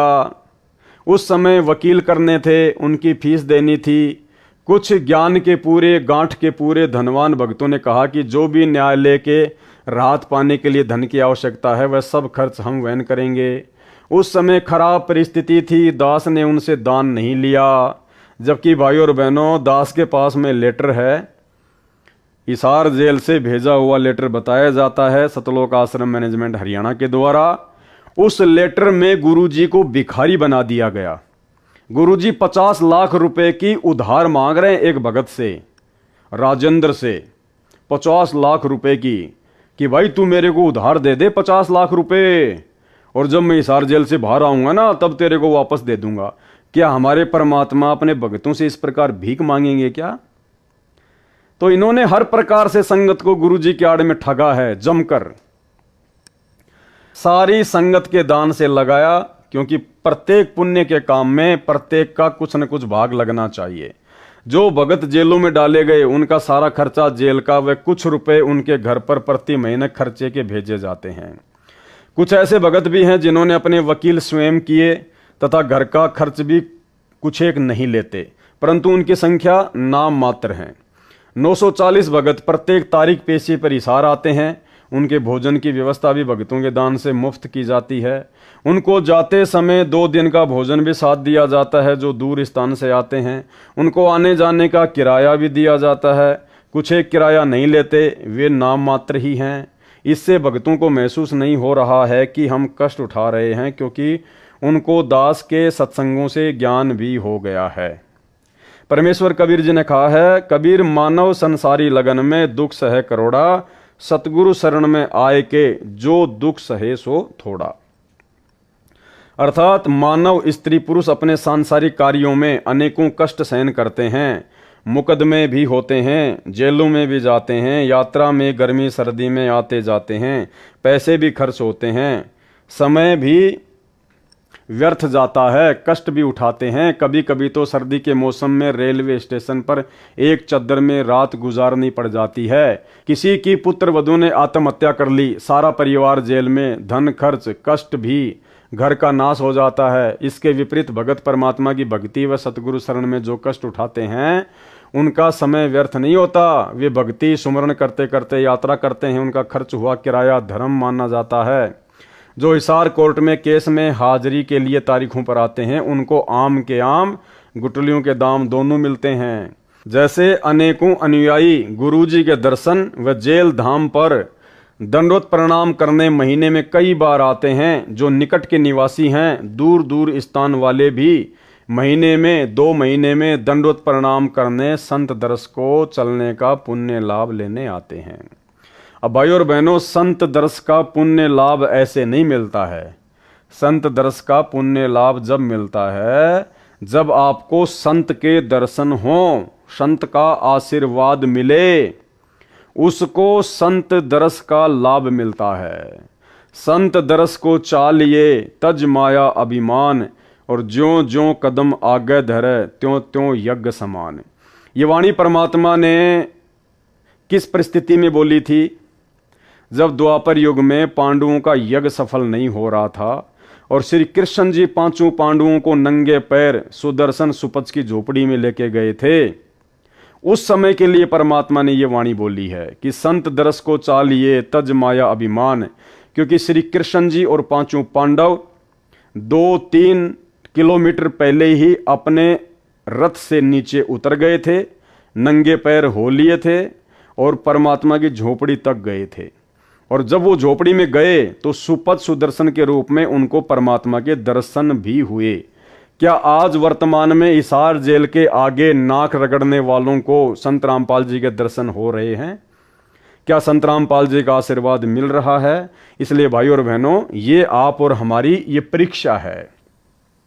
इस वाणी का फायदा उठाकर सतलोक आश्रम मैनेजमेंट हरियाणा वालों ने हमारे को मूर्ख बनाया। अगर हिसार जेल के आगे जाकर नाक रगड़ने से, दंडवत प्रणाम करने से ही गुरु जी का आशीर्वाद मिलता है, तो भाई फिर बाकी दिन जो आप अपने घर पर आरती के समय, सत्संग सुनने से पहले या वैसे सुबह शाम जो गुरुजी को दंडवत प्रणाम करते हो अपने घर पर, इसका मतलब उस दंडवत का तो कोई लाभ आपको नहीं मिल रहा, क्योंकि लाभ तो आपको हिसार जेल के आगे जाकर दंडवत करने से ही मिलेगा। क्या आपके घर पर परमात्मा नहीं है? क्या आपके घर पर आपके गुरुदेव भगवान विराजमान नहीं है? अगर आपके घर पर गुरुजी विराजमान नहीं है तो घर पर आप जो दंडवत करते हैं तो क्या दीवारों के सामने करते हैं? क्या जो आप ज्योति जलाते हैं अपने घर पर तो क्या आप दीवारों के सामने जलाते हैं? क्या आपके घर पे परमात्मा नहीं है? तो यहाँ सतलोक आश्रम मैनेजमेंट हरियाणा ने परमात्मा की इस वाणी का फायदा उठाकर ज्यादा से ज्यादा संख्या में भक्तों को इशार तारीखों पर बुलवाया ताकि कोर्ट की कार्यवाही में बाधा उत्पन्न हो। तो ये हमारी ज्ञान की परीक्षा है वर्तमान में। मात्र हिसार जेल के आगे जाने से, माथा रगड़ने से कोई लाभ नहीं मिलेगा। परमात्मा कहते हैं मोकों कहाँ ढूंढे रे बंदे, मैं तो तेरे पास में। और हम रोज संध्या आरती पढ़ते हैं, गुरुदेव क्या कहते हैं? घट ही में गंगा, घट ही में जमुना, घट ही में है जगदीश सतगुरु तारेंगे। तो जगदीश कौन है? जगदीश है सतगुरु रामपाल जी भगवान, कबीर भगवान। तो जितने भी लोग हिसार की तारीखों पर जाया करते थे वो सब के सब लोग अपनी अज्ञानता को जाहिर किया करते थे। ठीक है, यदि वैसे आपको कोई काम है, आपको हिसार जाना है और यदि आपका जेल से होकर रास्ता है, आपका जेल के आगे से होकर आपको जाना पड़ता है, तो आप जी वहां पर दंडवत कीजिए, कोई दिक्कत नहीं है। लेकिन स्पेशली यदि आप जी दंडवत करने के लिए हिसार जेल जाते हैं तो ये भगत की ज्ञानहीनता है। कबीर संत मिलन को चालिए तज माया अभिमान, जो जो कदम आगे रखे सो सो यज्ञ समान। संत मिलन को चालिए। क्या आपको संत मिलता था? क्या आपको गुरुजी मिलते थे? क्या गुरुजी के आपको दर्शन होते थे हिसार जेल के आगे? नहीं होते थे। तो आपका जाना व्यर्थ है। आप व्यर्थ में अपना समय और अपने समाज से बर्बाद किया करते थे। अर्थात कबीर परमेश्वर जी ने कहा है कि हे भगत भगतमती, पूर्ण संत यानी अपने सतगुरु के दर्शन के लिए अपने धन व पद का अभिमान त्याग चलना। ऐसे संत दर्शन के लिए चलते हैं, उनका प्रत्येक कदम एक एक यज्ञ के तुल्य लाभ देता है। उस समय में पैदल यात्रा ही हुआ करती, घोड़े से या रथ आदि से कोई इक्का दुक्का ही भगत संत के पास जाता था। इसलिए कदम की गणना बताई है।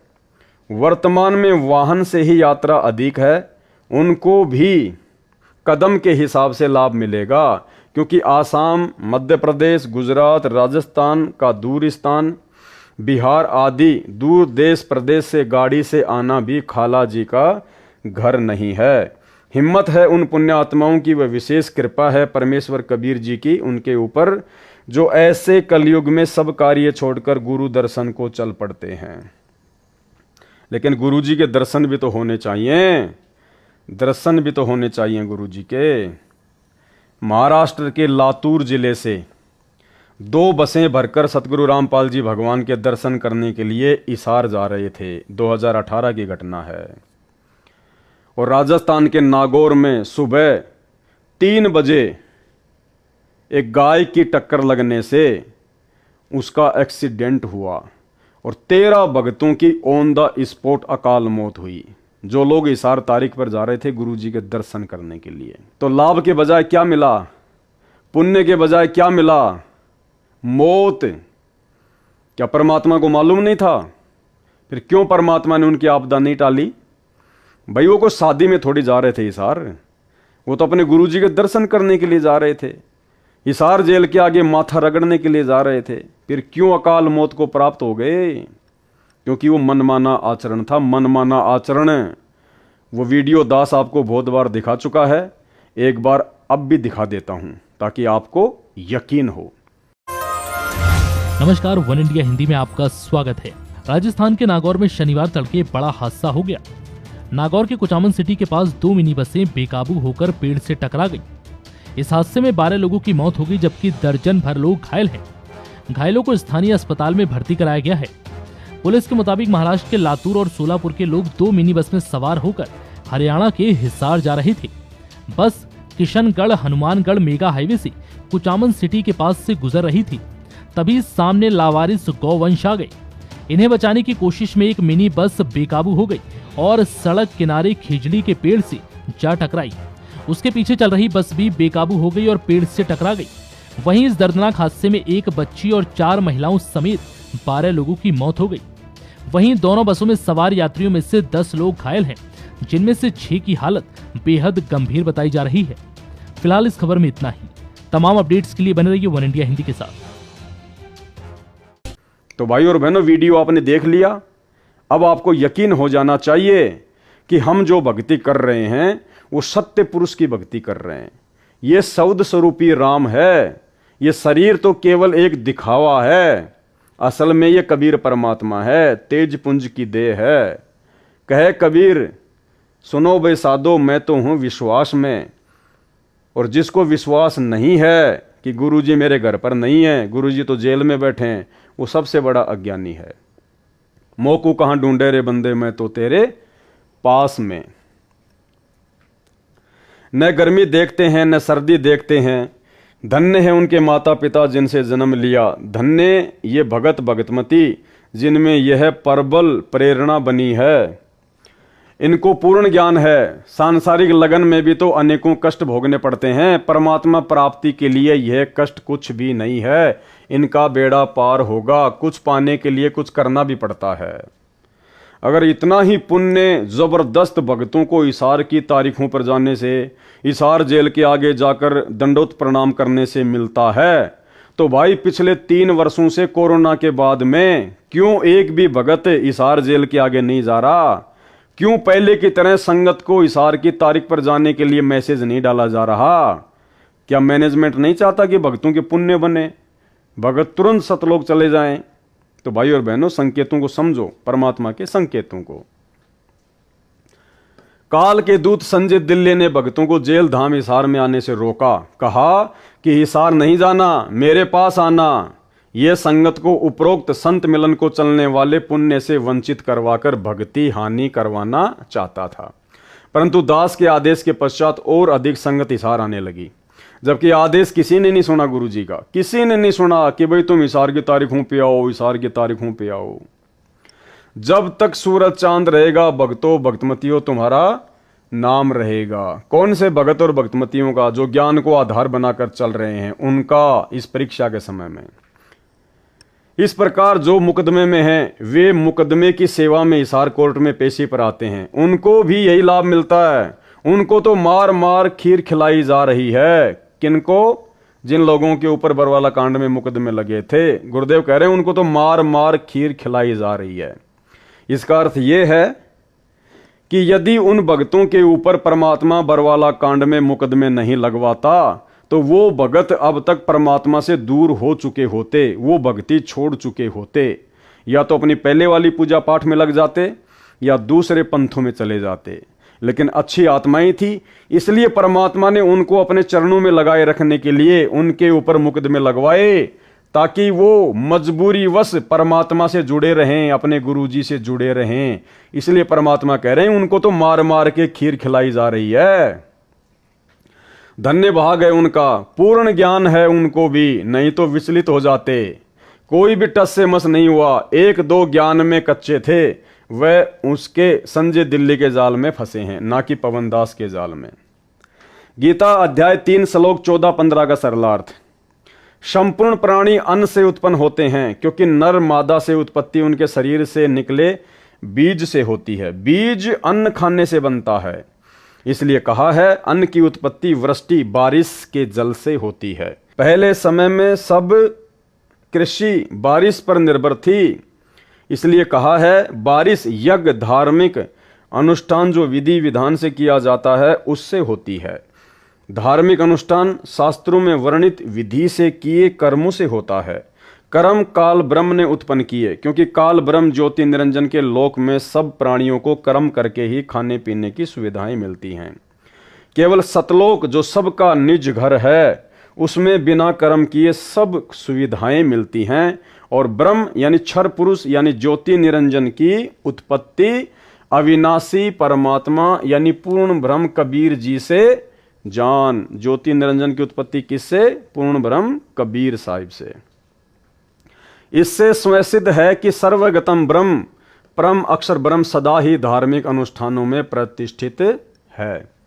सर्वगतम ब्रह्म का अर्थ है जिस परमात्मा की सत्ता सबके ऊपर है, जो सब जगह निर्बाध जा सकता है, ब्रह्मा, विष्णु तथा शिव तीनों काल ब्रह्म के निज निवास 21वें ब्रह्मांड में नहीं जा सकते। ये सर्वगतम सर्वव्यापी नहीं है। काल ब्रह्म क्षर पुरुष अक्षर पुरुष के लोक में नहीं जा सकता। यह भी सर्वगतम ब्रह्म अर्थात सर्वव्यापी परमात्मा नहीं है। अक्षर पुरुष परम अक्षर ब्रह्म के सतलोक में नहीं जा सकता, इसलिए यह भी सर्वगतम ब्रह्म अर्थात सर्वव्यापी परमात्मा नहीं है। परंतु परम अक्षर ब्रह्म अर्थात कबीर देव सतगुरु रामपाल जी भगवान सत्य पुरुष कबीर जी सब लोकों में निर्बाध रूप से जा सकता है। वेद भी कहते हैं कि पूर्ण परमात्मा ऊपर सबसे ऊपर के लोक में बैठा है, वहां से चलकर पृथ्वी पर आता है। रास्ते में अक्षर पुरुष का लोक भी है, उसमें भी आता है, फिर क्षर पुरुष के लोक में पृथ्वी पर आता है। संत गरीबदास जी ने भी यही कहा है कि अजब नगर में ले गए हमको सतगुरु आण, जिल के बिंब अगाध गति सूते चादर ताण। अमर लोक से सतगुरु आए रूप धर्या करवाना, ढूंढत ऊंट महल पर डोले बूझत सा बयाना।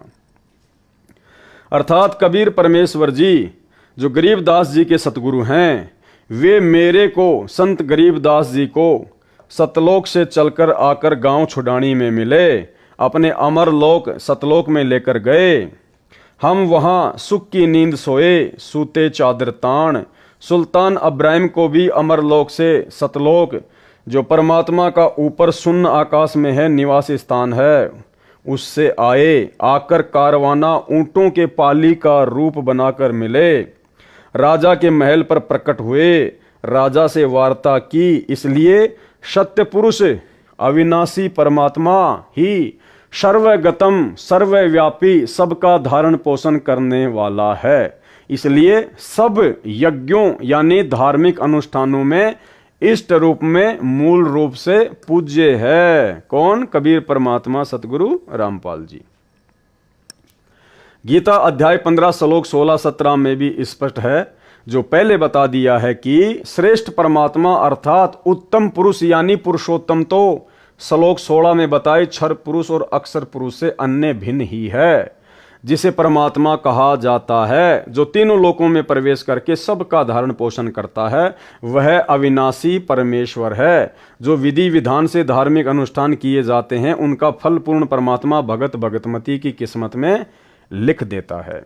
जो सुविधा यहाँ काल ब्रह्म के लोक में सत्य पुरुष कबीर जी के भगत भक्तमतियों को चाहिए, उनका कर्मानुसार भुगतान तीनों देवता ही करते हैं। ये भाग्य में लिखे को न कम कर सकते हैं न अधिक। जैसे कोई नौकर सेठ की नौकरी करता है तो उसकी हाजिरी लगती है, वे हाजिरी मुनीम के पास जाती हैं, वह नौकर को तनख्वाह देता है, वह उसको न कम कर सकता है न अधिक, और न तनख्वाह को रोक सकता है। ये उदाहरण समझने के लिए पर्याप्त है।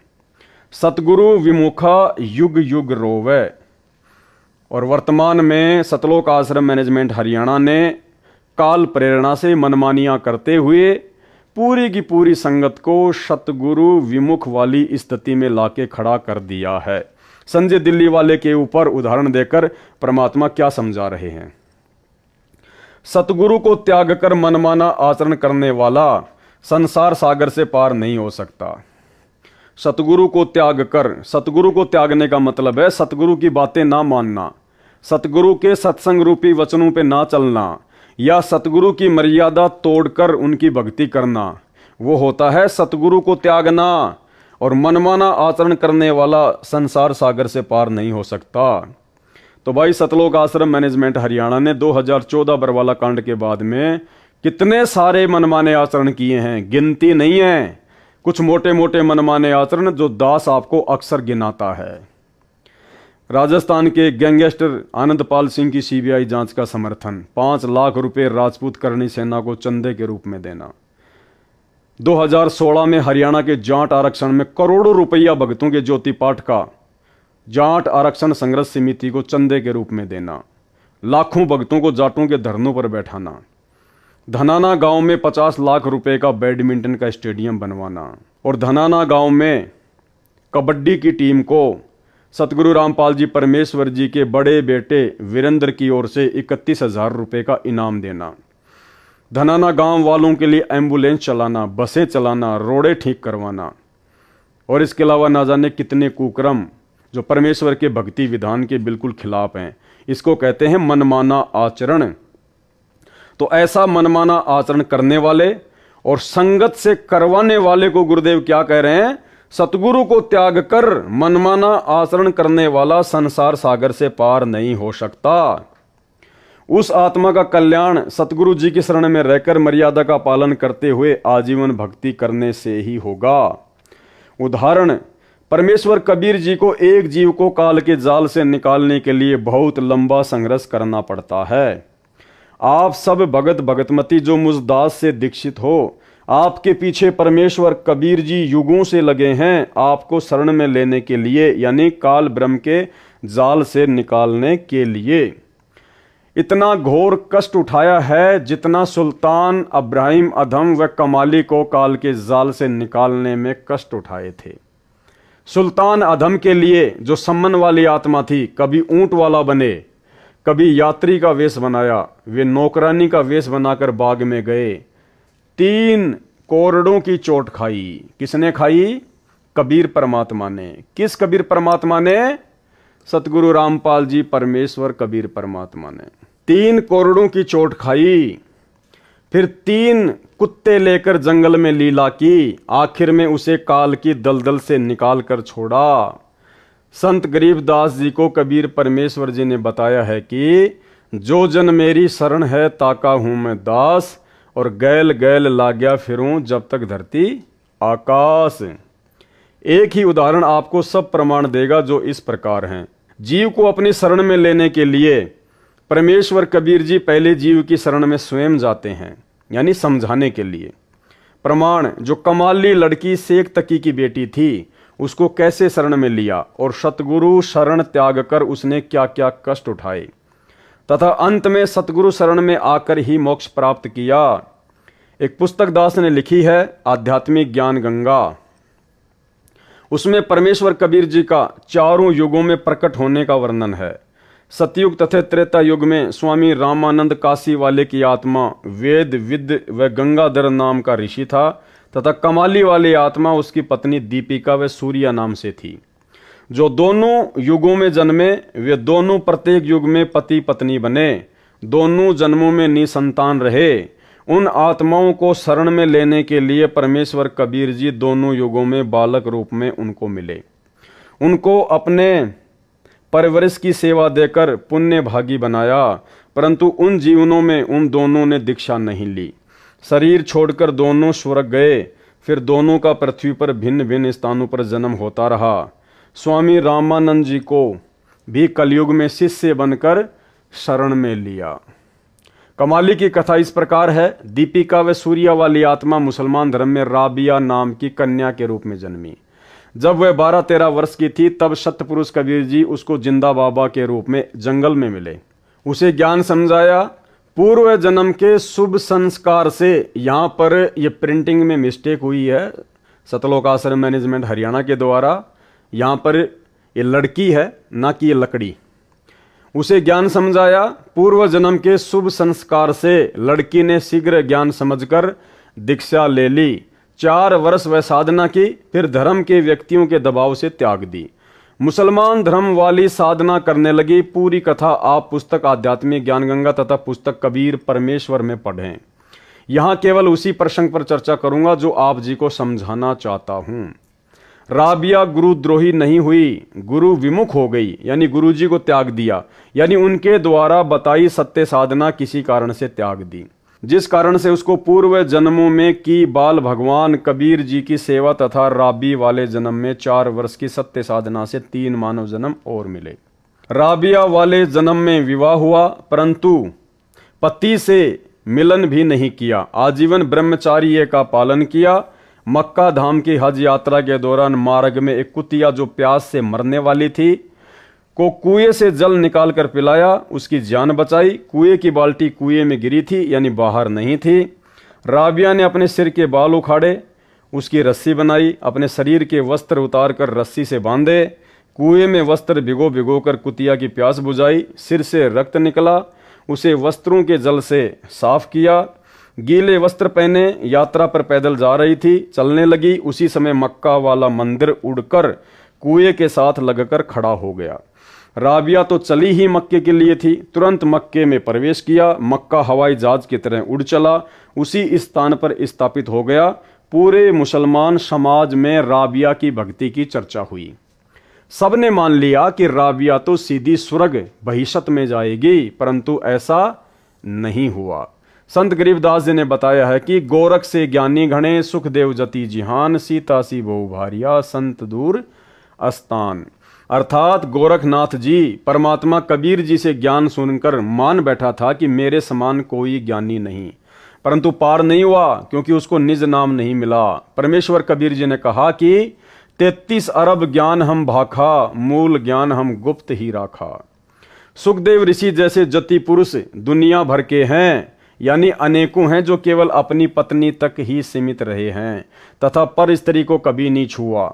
सीता जैसी भारिया पत्नी बहुत हैं जो अपने पति के अतिरिक्त अन्य पुरुष में सौपन में भी आस्था नहीं करती। परंतु मोक्ष तो सतगुरु की शरण में सत्य साधना मर्यादा में रहकर करने से होगा, यानी मर्यादा भक्ति में प्रथम है। और जिन मर्यादाओं का अकाल सतलोक आश्रम मैनेजमेंट हरियाणा के साथ जुड़ी हुई संगत में पड़ा हुआ है, केवल उपरोक्त महिमा से नहीं होगा। तुम जो ये काम कर रहे हो ना, मर्यादा तोड़कर जगत वालों का साथ देना, धनाना वालों का साथ देना, स्टेडियम बनाना, बसें चलाना, एम्बुलेंस चलाना, तो गुरुदेव कहते हैं कि तुम्हारी फोकट समाज में महिमा बन जाएगी, लेकिन उपरोक्त महिमा से नहीं होगा। क्या मोक्ष नहीं होगा तुम्हारा? मोक्ष तो मर्यादा में रहकर गुरु जी के वचन में चलने से ही होगा।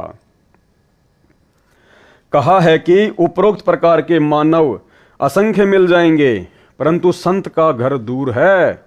संत का घर दूर यानी मर्यादा में रहकर भक्ति करने वाले भक्तों के घर बहुत दूर हैं। यानी संत सतगुरु के समान महान व कल्याणकारक कोई नहीं। ऐसे संत का मिलना सुदुर्लभ है। गीता अध्याय 7 श्लोक 19 में भी काल ब्रह्म ने कहा है कि हे अर्जुन, बहुनाम जन्मानाम अंतते ज्ञानवान माम पर पद्यते वासुदेव सर्वम इति स महात्मा सुदुर्लभ है।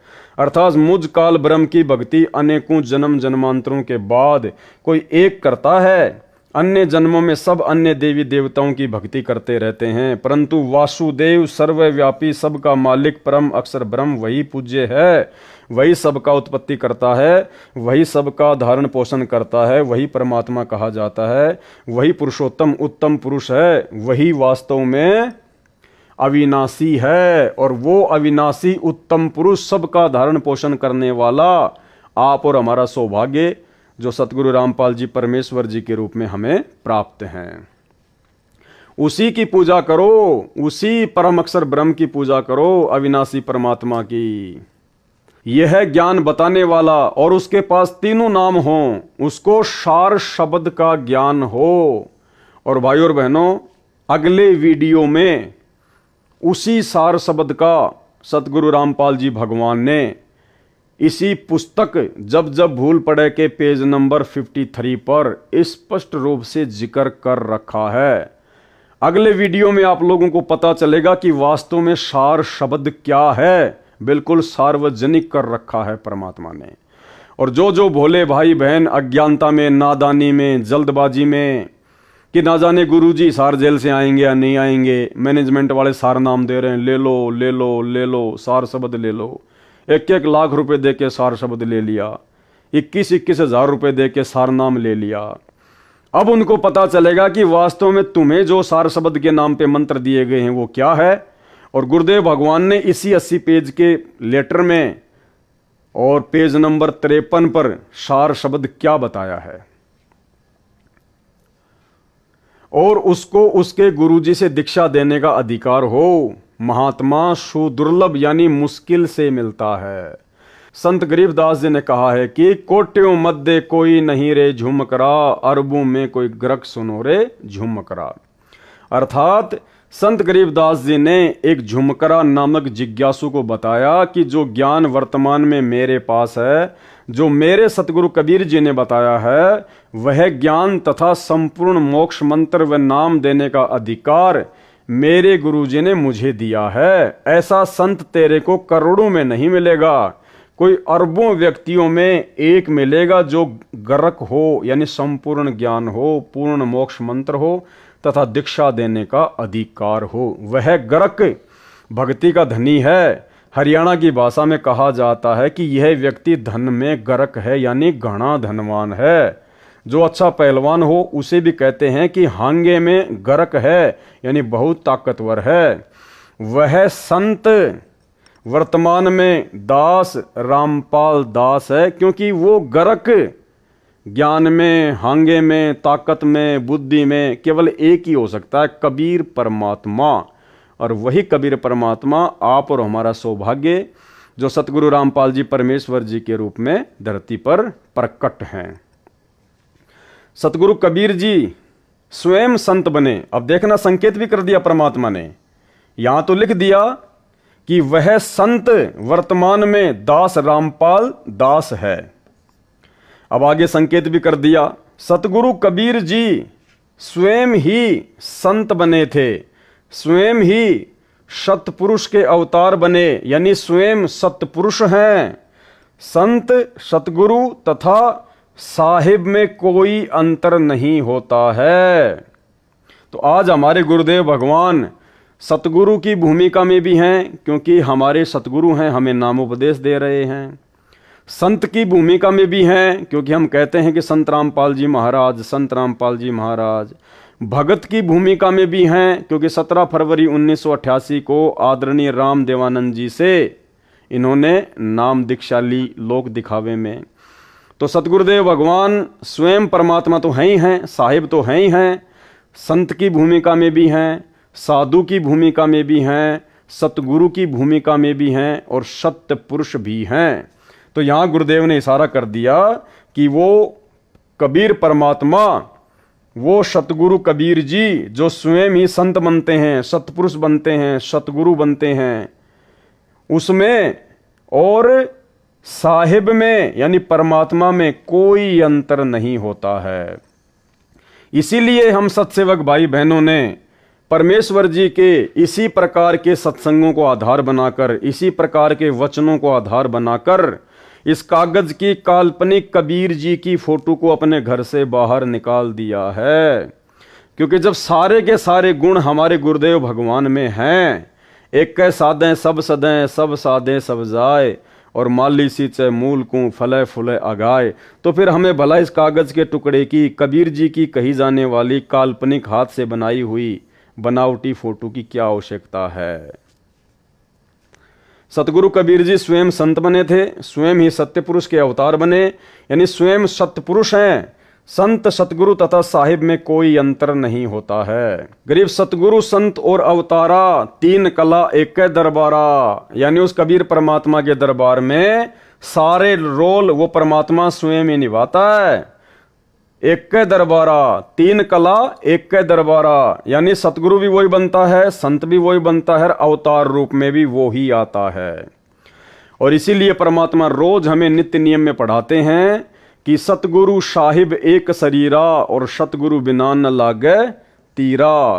और साहिब से सतगुरु भय, फिर सतगुरु से भय संत, और धर धर वेख विशाल अंग, ये खेल आदि और अंत। गरीब साहिब से सतगुरु भय, सतगुरु से भय संत, धर धर वेख विशाल अंग, खेल आदि और अंत। तो ये सारा खेल, ये सारी लीला वर्तमान में ये सत्य पुरुष कबीर देव सतगुरु रामपाल जी परमेश्वर स्वयं ही कर रहे हैं। अर्थात कबीर परमेश्वर जी परमेश्वर से सतगुरु तथा संत बने, वे भिन्न रूपों में स्वयं ही आदि अंत सदा ही लीला करते हैं। भगत कबीर व दास कबीर भी वही होते हैं, यानी एक ही समय में आदि अंत सदा ही लीला करते हैं। भगत कबीर व दास कबीर भी वही होते हैं। तो रामपाल दास और सतगुरु रामपाल जी भगवान भी एक ही होते हैं। यानी आज हमारे गुरुदेव ने एक भगत की भूमिका भी निभाई।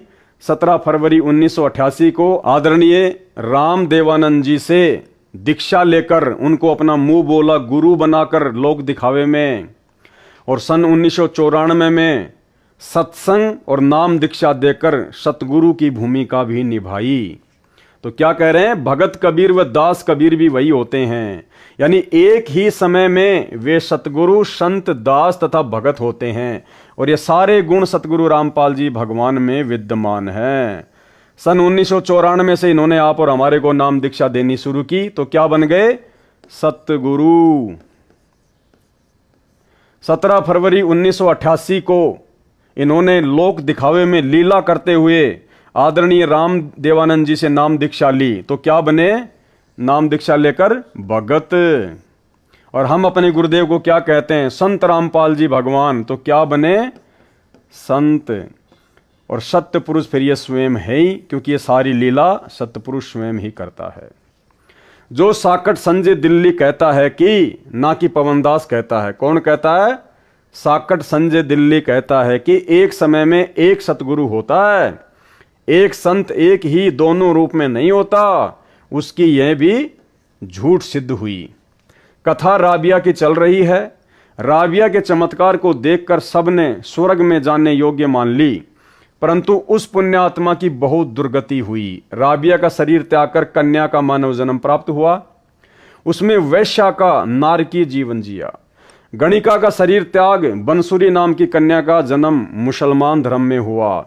प्रसिद्ध गायिका हुई, अल्लाह की महिमा के शब्द गाया करती थी, मुसलमान धर्म के अनुसार धार्मिक क्रिया करती थी। बांसुरी ने मुसलमान काजी, मुल्ला व पीरों से सुना था कि जो मक्का में बनी धार्मिक मस्जिद में मर जाता है वह सीधा जन्नत अर्थात स्वर्ग में जाता है। बांसुरी वाली आत्मा अल्लाह के प्रति कुर्बान थी, क्योंकि पिछले जन्म की भक्ति थी, मजबूत भक्ति संस्कार थे, परमात्मा की चाहत थी। उसने जन्नत में जाने के लिए अपना सिर काटकर मक्के वाली मस्जिद में चढ़ा दिया, अपनी कुर्बानी दे दी, परंतु कुछ हाथ नहीं लगा। इसके पश्चात बादशाह सिकंदर लोदी के धार्मिक गुरु शेख तकी के घर कन्या का जन्म हुआ। 12 वर्ष की आयु में मृत्यु हो गई। कब्र में शव दफनाया गया। आत्मा धर्मराज के दरबार में अगले अन्य प्राणी के जन्म के इंतजार में लाइन में खड़ी थी। परमेश्वर कबीर जी ने शेख तकी को प्रेरित किया।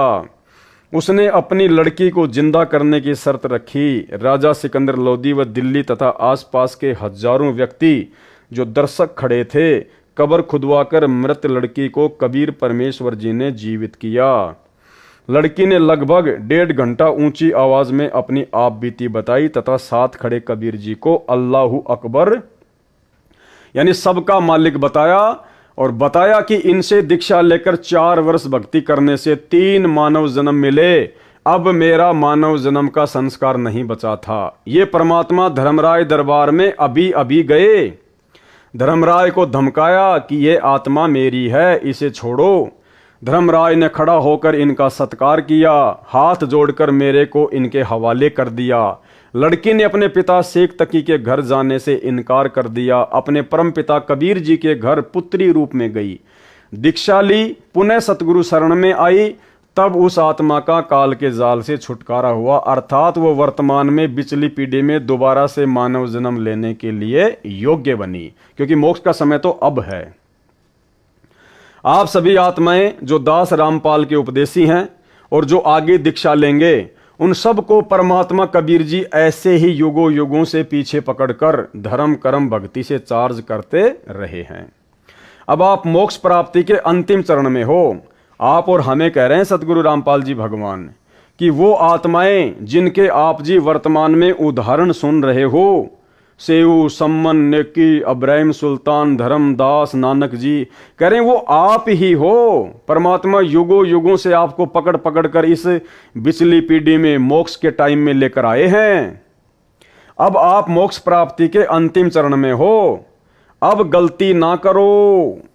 यानी वो अंतर्यामी परमात्मा सारे कुकर्म हिसार जेल में बैठकर संजय दिल्ली वाले के और सतलोक आश्रम मैनेजमेंट हरियाणा के देख रहा है। इसलिए परमेश्वर कह रहा है कि अपने मनुष्य जीवन के मकसद को समझो। बड़ी मुश्किल से परमात्मा तुम्हें यहां तक लेकर आया है, काल से बचाकर।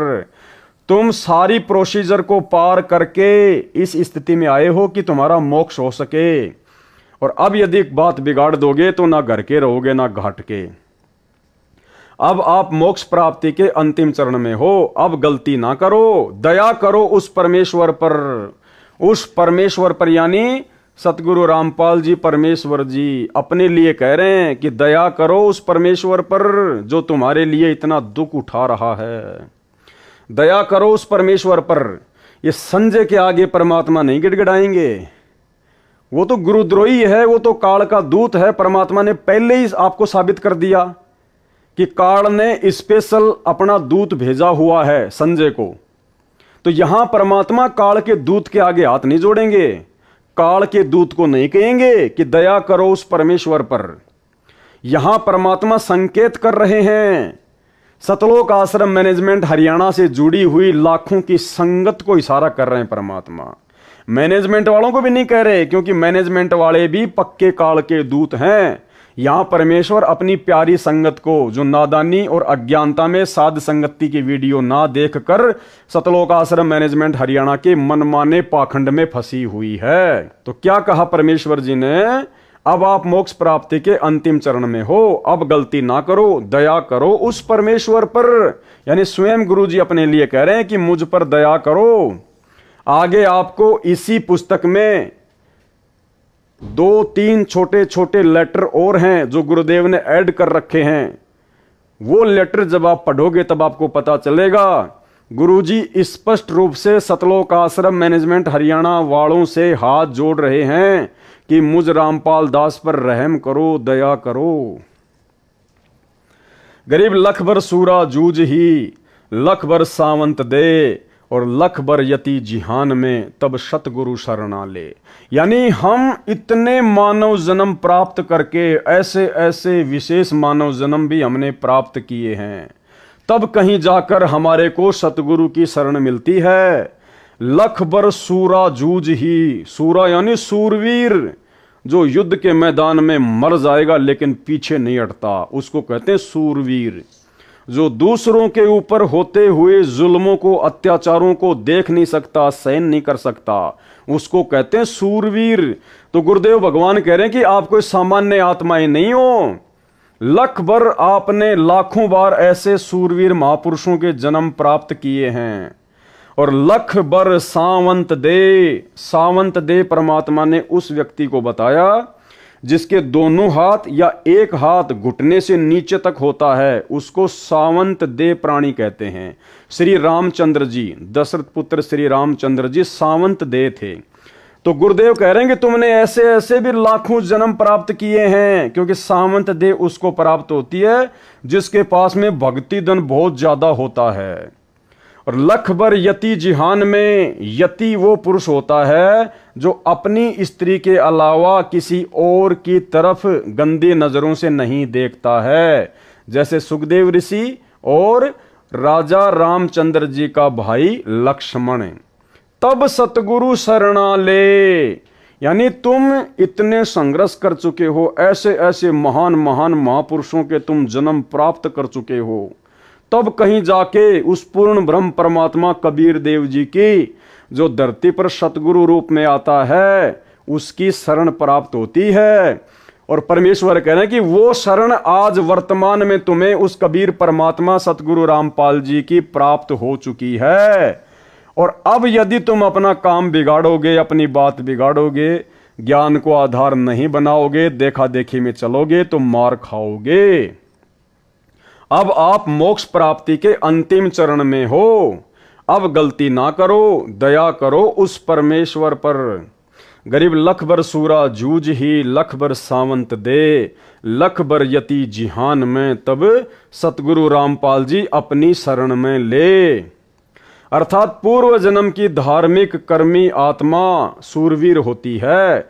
सूरवीर कोई बुराई नहीं करता, निर्बल को नहीं सताता, अन्यायी बलवान से कभी नहीं डरता, अन्याय न करता है न सहन करता है, आन बान शान के लिए, देश के लिए, कौम के लिए कुर्बान हो जाता है, उल्टा कदम नहीं रखता। ऐसी आत्मा लाख जन्मों में रही हो और जो सावंत देह वाला होता है उसके एक या दोनों हाथ घुटनों से नीचे तक लंबे होते हैं, वह भी महापुण्य आत्मा होता है। ऐसी आत्मा लाख जन्मों में रही हो, और जो आत्मा लाख जन्मों में जती रही हो, ऐसी आत्मा को परमेश्वर कबीर जी, सतगुरु रामपाल जी भगवान जी अपनी शरण में लेते हैं। आप जो दास से उपदेश प्राप्त हो, कौन? आप और हम सभी भगत भाई बहन। गुरुदेव क्या कह रहे हैं? आप जो दास से उपदेश प्राप्त हो, इनसे भी कई गुणा नेक रहे हो।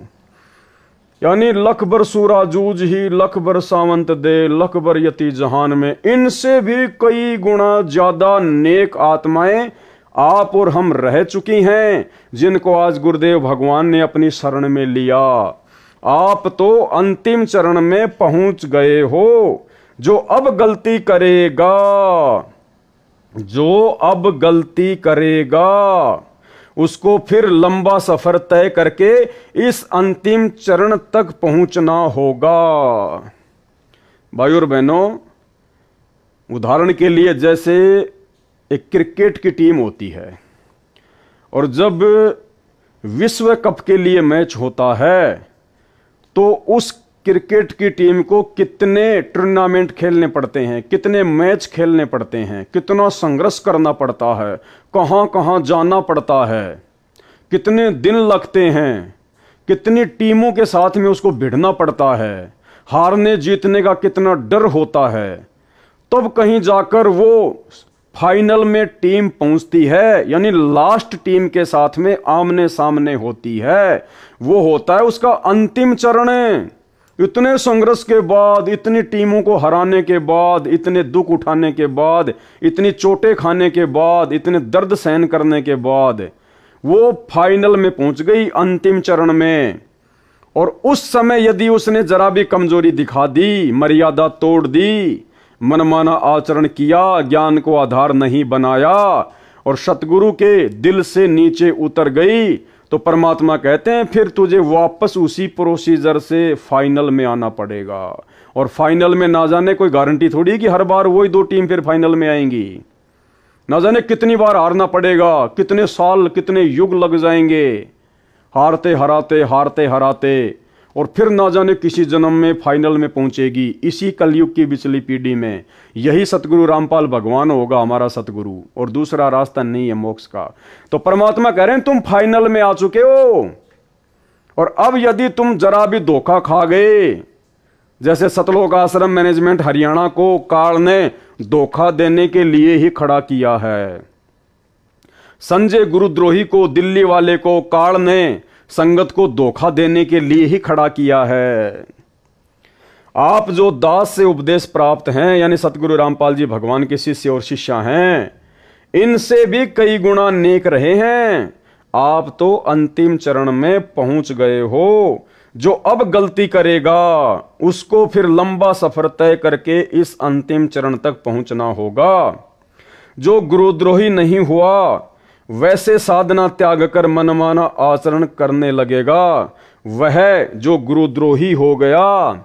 जो गुरुद्रोही नहीं हुआ, वैसे साधना त्याग कर मनमाना आचरण करने लगेगा, वह जो गुरुद्रोही हो गया, उसका तो बेड़ा गर्क हो जाएगा। उसको तो असंख्य युगों तक सतगुरु कबीर जी की शरण नसीब नहीं होगी।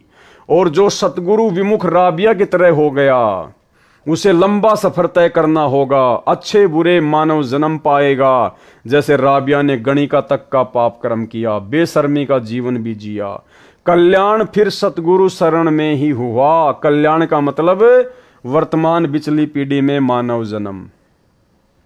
सतगुरु विमुखा जुग जुग रोवे, मानुष जन्म पाकर खोवे। आप जी ने पिछले भगतों की दशा देखकर सबक लेना चाहिए, सतर्क हो जाना चाहिए। समझा है तो सिर धर पांव, बहुर नहीं रे ऐसा दाव। अर्थात यदि उपरोक्त विचारों से कुछ समझ आई है तो शीघ्र लौट आओ। किसको कह रहे हैं परमात्मा? संजय गुरुद्रोही के पीछे लगी हुई आत्माओं को, और संकेत रूप में सतलोक आश्रम मैनेजमेंट हरियाणा के पाखंड में फंसी हुई आत्माओं को। सतगुरु की शरण में, अर्थात यदि उपरोक्त विचारों से कुछ समझ आई है तो शीघ्र लौट आओ सतगुरु की शरण में। यह अंतिम चरण है, आपका यह दाव फिर नहीं लगेगा। परमेश्वर की प्रिय आत्माओं, यह है वह मूल ज्ञान, तत्व ज्ञान, सार ज्ञान जो आज तक दास रामपाल दास के अतिरिक्त किसी ने नहीं बताया। यह परमेश्वर कबीर जी के दया से मेरे गुरु भगवान स्वामी रामदेवानंद जी के आशीर्वाद से दास को स्पष्ट किया, आपके रूबरू किया, ऐसे यह नौमन सूत सुलझाया है। आगे परमेश्वर कह रहे हैं, काल का दूत होने की अन्य पहचान। अब भाई और बहनों, ये 50 नंबर पेज का लास्ट चैप्टर है, काल का दूत होने की पहचान। तो भाई और बहनों, आगे का जो चैप्टर है, जो 6वां पार्ट हमारा चलेगा कल, पेज नंबर 50 से लेकर 60 तक, जिसके अंदर परमात्मा ने सार शब्द का विशेष तौर पर खुलासा किया है। जो कल का वीडियो जो रात्रि 9 बजे लाइव चलेगा, जो विशेष होने वाला है, आगे की बातें पेज नंबर 50 के लास्ट से काल का दूत होने की अन्य पहचान, यहां से हम शुरू करेंगे।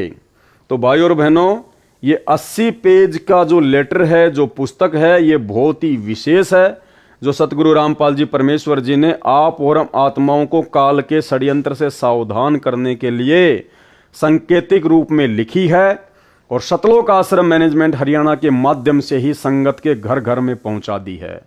और अब परमात्मा ने दास को खड़ा कर दिया, निमित्त बना दिया, आप सभी भाई बहनों को इस पुस्तक को अच्छे से पढ़ाने के लिए, जो बातें आप जी इसको पढ़कर नहीं समझ पाए थे उनको समझाने के लिए गुरुदेव भगवान ने सद्बुद्धि देकर इस 2 कोटि के जीव पवन दास को निमित्त बनाकर। तो भाई और बहनों, देखो कितना संघर्ष आप और हमारे लिए हमारे गुरुदेव भगवान कर रहे हैं। पहले तो गुरुदेव ने लगभग 20-21 साल तक, सन 1994 से 2014 तक गांव-गांव में सत्संग करके या आश्रम खोलकर सत्संग करके, दुनिया भर के झूठे मुकदमों को अपने ऊपर झेल कर, कितनी परेशानियां सहन करके परमात्मा ने इस अमृत ज्ञान को आप और हमारे तक पहुंचाया। उसके बाद बरवाला कांड हुआ, परमात्मा जेल में बैठे हैं, वहां से भी परमात्मा आप और हमारे लिए इतने चिंतित हैं कि परमेश्वर ने लगभग 45 एक घंटे के ऑडियो तो वहां से सत्संग रूप में भेज दिए हैं, बाकी लगातार हर सप्ताह आ ही रहे हैं। ऊपर से परमात्मा ने साध संगतियां शुरू करवा दी, हजारों की संख्या में गुरुदेव भगवान के सत्संगों के निष्कर्ष को उन्हीं के द्वारा प्रदान की गई सद्बुद्धि आधार से वीडियो बना बनाकर आप जी को समझाए जा रहे हैं। ये बहुत बड़ी मेहर परमात्मा ने आप और हमारे ऊपर बख्शी। ऊपर से परमेश्वर ने दया बख्शी, ये जो 80 पेज का लेटर आया है, इसके ऊपर 8 वीडियो बनने जा रहे हैं टोटल। तो भाई और बहनों, इतना सब कुछ मेटेरियल परमात्मा ने आप और हमें काल के षड्यंत्र से बचे रहने के लिए दिया है। और यदि हम अपनी मान बढ़ाई ईर्ष्या में उलझकर, राग द्वेष में उलझकर, एक दूसरे भगत भाई बहनों को छोटा बड़ा समझकर यदि हम इन बातों पर विचार नहीं करेंगे, परमेश्वर के संकेतों को समझने का प्रयास नहीं करेंगे, तो भाई और बहनों, ये जो अंतिम चरण है वर्तमान में, जो बड़ी मुश्किल से हमारे हाथ लगा है, ये यदि हाथ से निकल गया तो जन्म जन्मांतर बीत जाएंगे फिर दोबारा से परमेश्वर की शरण प्राप्त करने में।